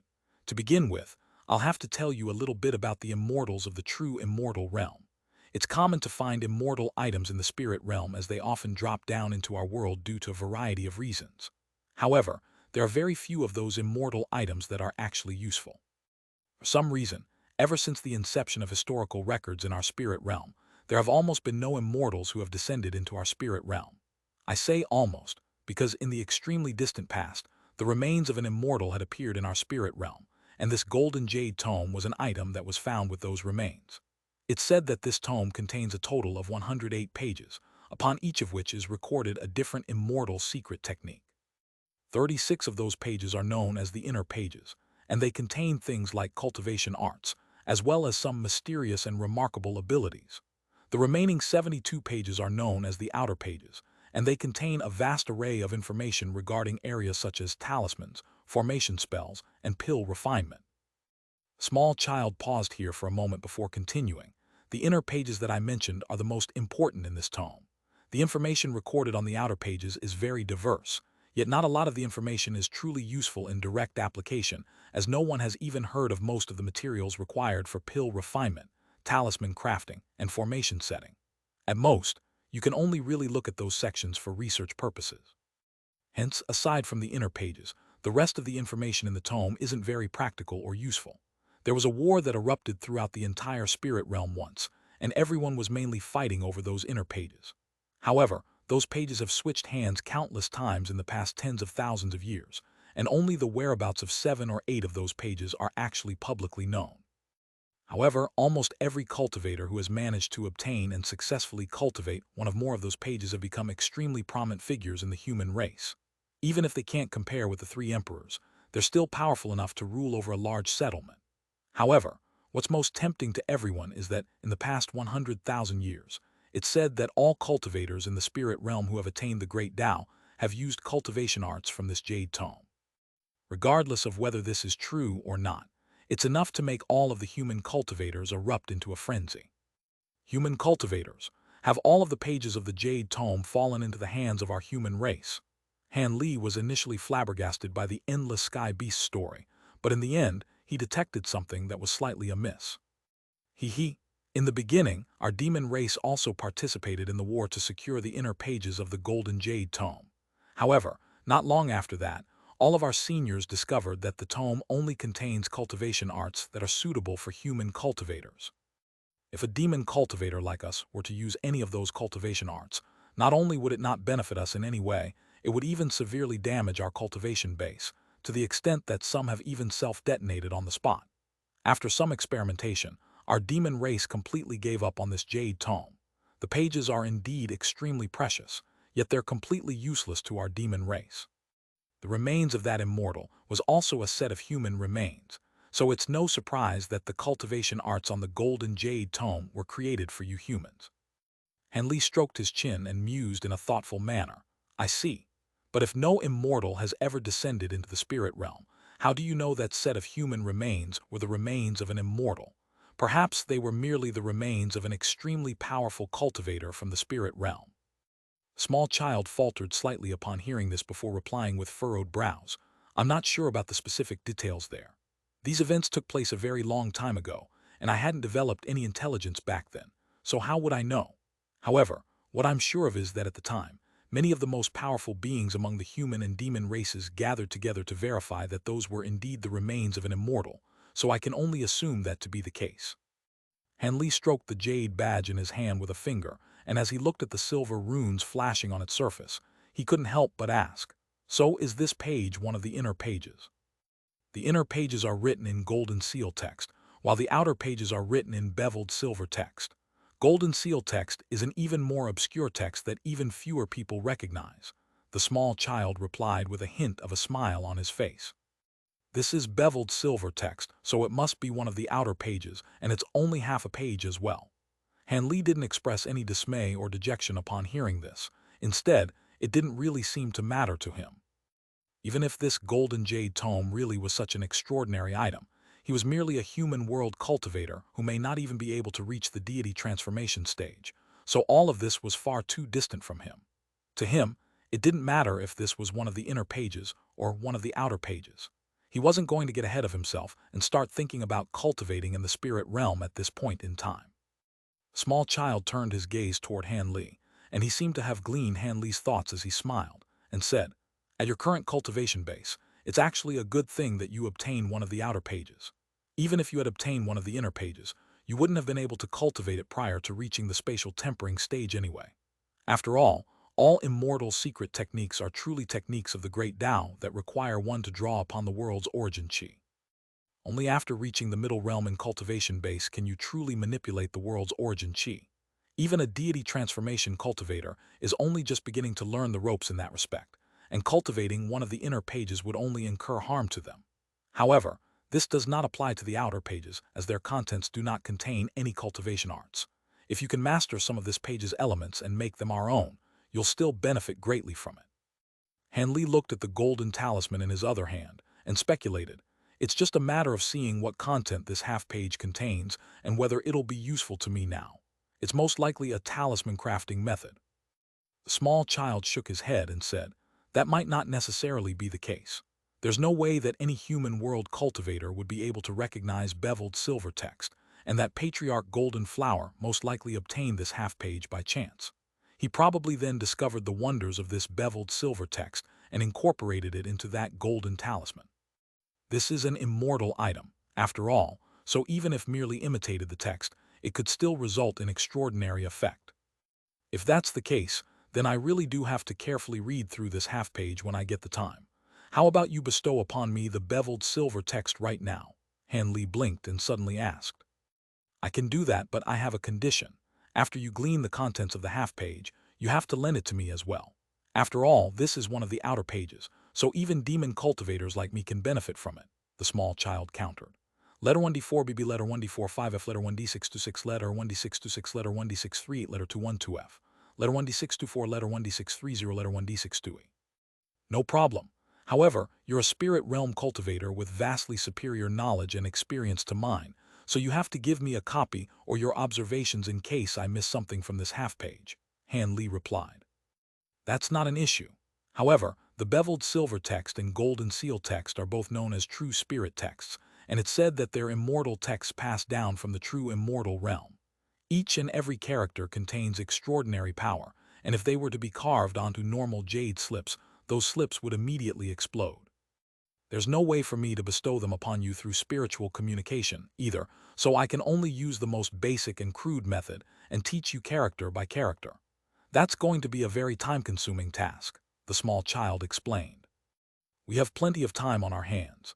It'll take me at least 2 months to get to the next island, so you can take your time and teach me during our trip there. Hanli flipped his hand over and placed the jade badge back into the wooden box.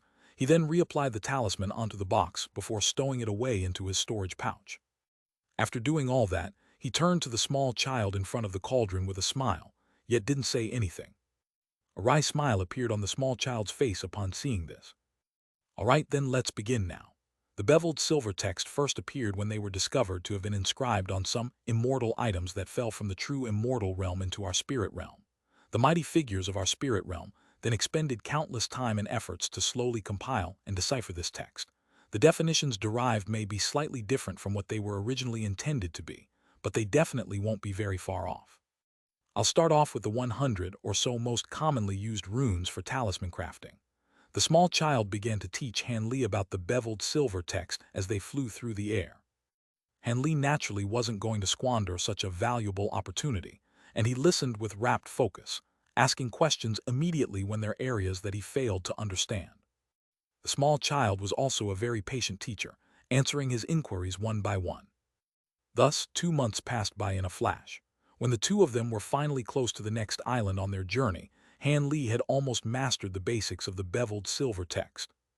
On this day, Hanli had just finished listening to the small child's lesson and was slowly digesting the information as he flew through the air, when a tiny black spot suddenly appeared on the surface of the ocean up ahead. Hanli's heart stirred upon seeing this, and he immediately accelerated, reaching that black spot in the blink of an eye. After drawing closer, Hanli discovered that this was a small island with an area of only around 30 to 35 square kilometers. It was downright tiny compared to the islands that Hanli had seen earlier on his journey.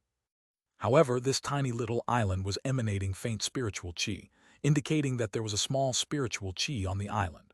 Of course, this quality of the spirit vein was naturally of an extremely low caliber. Hanli hovered in the air several thousand feet above the island and looked down at the mountain ranges down below.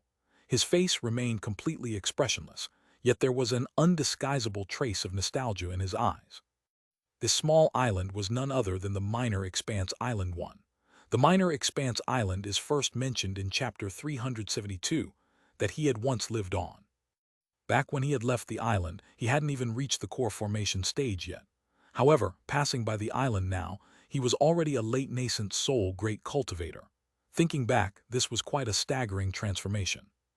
Even though his heart had been very firm in his pursuit of the Jade Dao when he had left the island, never could he have imagined that he would really become a nascent soul cultivator someday. Hanli hovered above the island in silence for a long while before the nostalgic look gradually disappeared from his eyes, upon which he shot forth into the distance again as a streak of azure light. Seeing as he had already reached the Minor Expanse Island, he had to be quite close to his destination.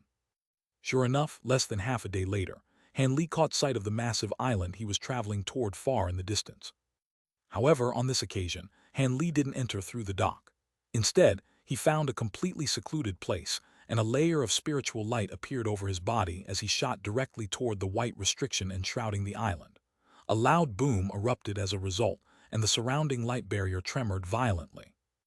Hanli was able to force his way through the light barrier through brute force, then fly away from the scene at a leisurely pace.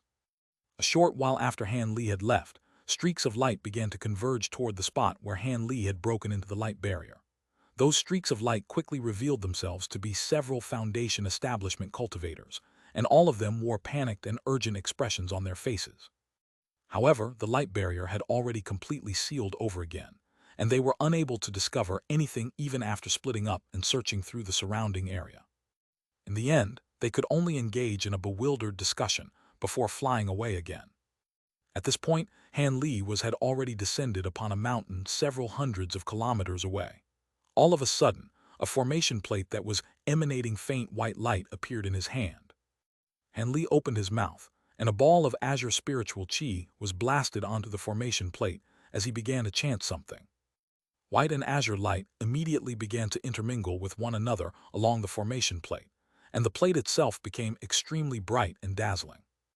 Hanli tapped a finger gently on the formation plate and the light immediately receded, revealing the formation plate again, which had become a mirror-like surface that was as clear as water. On the surface of the mirror, there were a series of red lights that were flashing rhythmically. Hanli gave a content nod upon seeing this, and he carried the formation plate in one hand as he rose into the air. After ascertaining a certain direction in the air, he began to fly into the distance again. A short while later, Han Li appeared in the air above a certain spot on the island. He looked down at the farmstead down below, and an incredulous look appeared in his eyes. Isn't this where the Gu clan manor was once situated? Why are Wen Xiu and the others staying here? Han Li murmured to himself with a surprised and perplexed look on his face. Han Li was hovering in the air above the manor without making any attempt to conceal himself, so his actions naturally created a stir among the mortals in the manor. Moments later, two streaks of light suddenly flew out from one of the rooms down below before reaching Han Li in the blink of an eye. The lights then receded to reveal an elderly man and a middle-aged man, both of which were at the foundation establishment stage. "You are?" Han Li looked at the two of them with slightly furrowed brows. Upon catching sight of Han Li's facial features, the two of them immediately delivered respectful salutes with stunned expressions on their faces. "We pay our respects to Senior. We didn't know that you would be visiting this place, so please forgive us for not preparing a more thorough welcome." These two were both Wen Xiu and her Dao companion's foundation establishment disciples. They were aware of the fact that Han Li was a great cultivator, so they were naturally filled with awe and veneration. "Why are you living here? Where are you masters?" Han Li asked expressionlessly. "This is the residence of one of my in-name disciples, so I decided to bring everyone here. Master and his Dao companion find this place too rowdy for their liking, so they're living in a makeshift cave abode nearby with their daughter," the elderly man replied in a respectful manner. "An in-name disciple of yours, is he a member of the Gu clan?" A peculiar look appeared on Han Li's face. "That's right, you know of the Gu clan as well, Senior." The elderly man was suddenly struck by a sense of unease. "The master of the Gu clan had some ties with me in the past, but that was over 200 years ago," Han Li replied. "What, is that so?" The elderly man was stunned to hear this. "And now, I'm back at this place. Looks like I really do have some sort of affinity with the Gu clan. I'm going to meet your masters first. Get you a named disciple from the Gu clan to see me later," Han Li instructed in an implacable tone. "Yes, I'll be sure to do so." The elderly man was both stunned and elated to hear this. He didn't know what kind of ties Han Li had had with the Gu clan in the past, but at the very least, it didn't sound as if they were enemies. Han Li nodded and sent his spiritual sense sweeping through the air, allowing him to quickly track down the location of Wen Xiu and her Dao companion. Han Li transformed into a streak of azure light and soon descended on a plateau halfway up a small mountain. He looked at the seemingly mundane and nondescript rock face in front of him before sweeping his sleeve through the air, sending a burst of azure light sweeping toward it. A loud thump erupted as the azure light struck the rock face, following which a burst of light appeared over the mountain's rocky surface. The rock face began to blur as if it were an illusion, following which a massive stone door several tens of feet tall appeared before Han Li. White spiritual light was flashing incessantly over the stone door, and it seemed that a restriction had been cast onto it. Han Li surveyed the stone door for a while before releasing a burst of flames from his hand, which immediately disappeared into the door. Moments later, an elated female voice was transmitted to him from the other side. "Senior Han, we're so glad you're here. Please wait for a moment, my Dao companion will come out to welcome you right away." A few seconds later, the white light on the stone door flashed violently a few times before dimming completely. A loud rumbling sound then rang out as the stone door was slowly opened, while two women and one man emerged from the cave abode within. They were none other than Wen Xiu's couple and their young daughter. Han Li turned his attention to the young girl and was slightly taken aback by what he saw. The young girl had been stickly thin with a sickly yellow pallor on their previous encounter, but since then, she had grown into a gorgeous young woman who bore more than a hint of resemblance to her beautiful mother. It appeared that she had recovered quite well after the poison had been expelled from her body. This was what her appearance should have been like had she not been afflicted by her conditions. Wen Xiu was the most familiar with Han Li among the three, so she came forward with a captivating smile on her face and extended a respectful curtsy as she said, "We pay our respects to Senior Han. We didn't think that you would arrive so quickly, so we made no preparations in advance. Please forgive us for our oversight, Senior. My trip went relatively smoothly, so I arrived here a little earlier than I planned." Han Li waved a hand, indicating for them to skip the formalities. "We've been eagerly awaiting your arrival, Senior. Please come in and have a seat in our humble cave abode."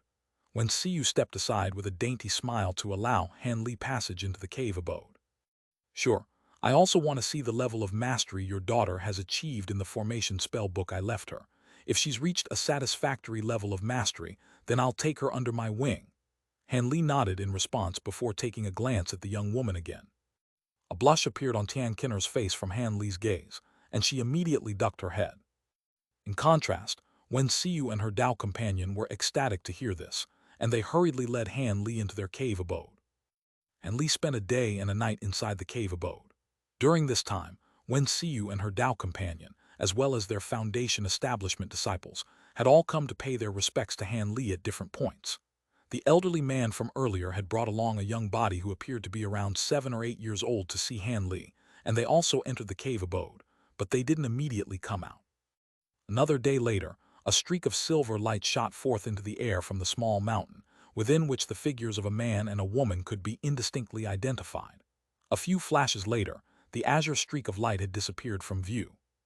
A month later, within the heavenly south region, which was countless kilometers away from the scattered star seas, within a massive barren valley, several black-robed cultivators were flying through their air on their respective treasures. They all appeared to be quite graceful in flight, but they were absurdly slow, and it was quite apparent that none of them were high-grade cultivators. After flying for a while, the black-robed cultivators suddenly flew toward the rock face beside them and disappeared into an extremely well-concealed cave. They traveled over 100 feet into the cave, upon which they arrived at a stone door that was shimmering with spiritual light, indicating the presence of a restriction. The group was led by an intimidating and brawny black-robed man, and he strode over to the stone door before making a hand seal and chanting something at the same time. After a long while, he raised a hand and cast an incantation seal, which disappeared into the stone door in a flash, sending ripples running through the flashing spiritual light as a result. The stone door wobbled slightly before slowly rising into the air. "Which junior martial brother is it?" Before the group had passed through the entrance, a lazy voice sounded from within. A ball of black chi then flew out from the cave and reached the brawny man in a flash, following which the yin chi dissipated to reveal an elderly man with pale features. "Oh, if it isn't junior martial brother Meng, are you here to take over from me?" The elderly man initially wore a dark expression on his face, but he faltered slightly upon seeing the brawny man before immediately putting on a smile. The brawny man was a mid-foundation establishment cultivator, while the elderly man was only an early foundation establishment cultivator, so he naturally didn't dare to treat this junior martial brother of his with disdain. "That's right, senior martial brother Fan. I've been deployed here to guard this spirit mine in your place. Is this cave the entrance of the mine?" the brawny man asked expressionlessly. "Haha, you sure do have a straightforward personality, junior martial brother Meng. Indeed, the entrance to the spirit mine is in here. However, is this all the people that you have with you? It doesn't appear to be enough." The elderly man was rather perplexed by the lack of numbers in this small group. "Our ghost spirit sect isn't as powerful as it once was. Most of our disciples have to contribute to the effort to ward off the controlling spirit sect and devil flame sect.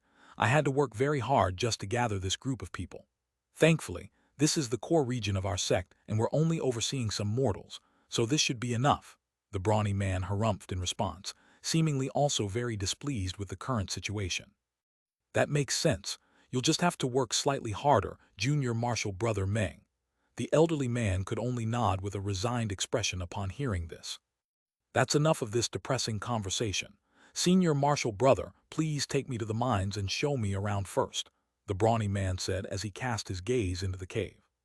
"Of course, please come with me, junior martial brother." The elderly man nodded and made a hand seal to close the stone door again before leading the group of black-robed cultivators deeper into the cave. After a few twists and turns, the group appeared in front of a massive fissure in the ground that several tens of feet wide. There was faint light flashing within the rift, and it appeared to be leading to the underground. There were two black-robed chi condensation cultivators sitting with their legs crossed on either side of the entrance to the rift. The two of them hurriedly rose to their feet and extended respectful salutes at the sight of their approaching Foundation establishment martial brothers. The elderly man waved a hand in a calm manner before leading the brawny man and his group directly into the rift. 15 minutes later, the elderly man had led the brawny man on a tour of almost the entire mine. There were many passageways within the mine that were rather complex and convoluted, within which there were many young and fit mortal men that had been hired to mine for spirit stones. The elderly man led the way while providing an introduction like a tour guide, seemingly very familiar with every single inch of this place. It was no wonder that this was the case. If anyone were to stay in this place for over 10 consecutive years, they would most likely be able to navigate the passageways even with their eyes closed. The brawny man and his group listened carefully, but didn't say much. After the group made another turn, another passageway appeared before them, this one leading downward, seemingly reaching even deeper underground. The elderly man's brows furrowed slightly upon seeing this passageway, and he shook his head to himself. Instead of leading the group down that passageway, he turned and prepared to lead them back in the way that they had come. Senior Marshal Brother Fan, where does this lead to? Why aren't you taking us down there to have a look?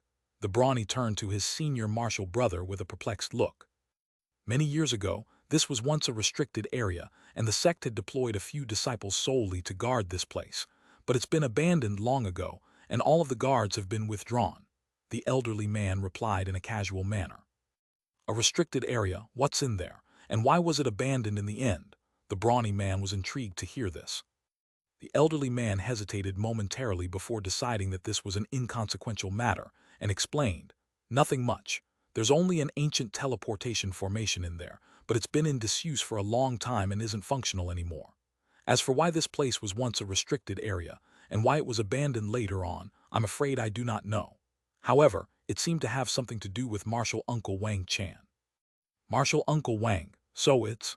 The brawny man was startled to hear this, and his voice abruptly cut off mid-sentence as if he were extremely wary of something. "Keep it to yourself, Junior Marshal Brother. Marshal Uncle Wang is not someone that the likes of us can express our opinion on," the elderly man said with a meaningful look.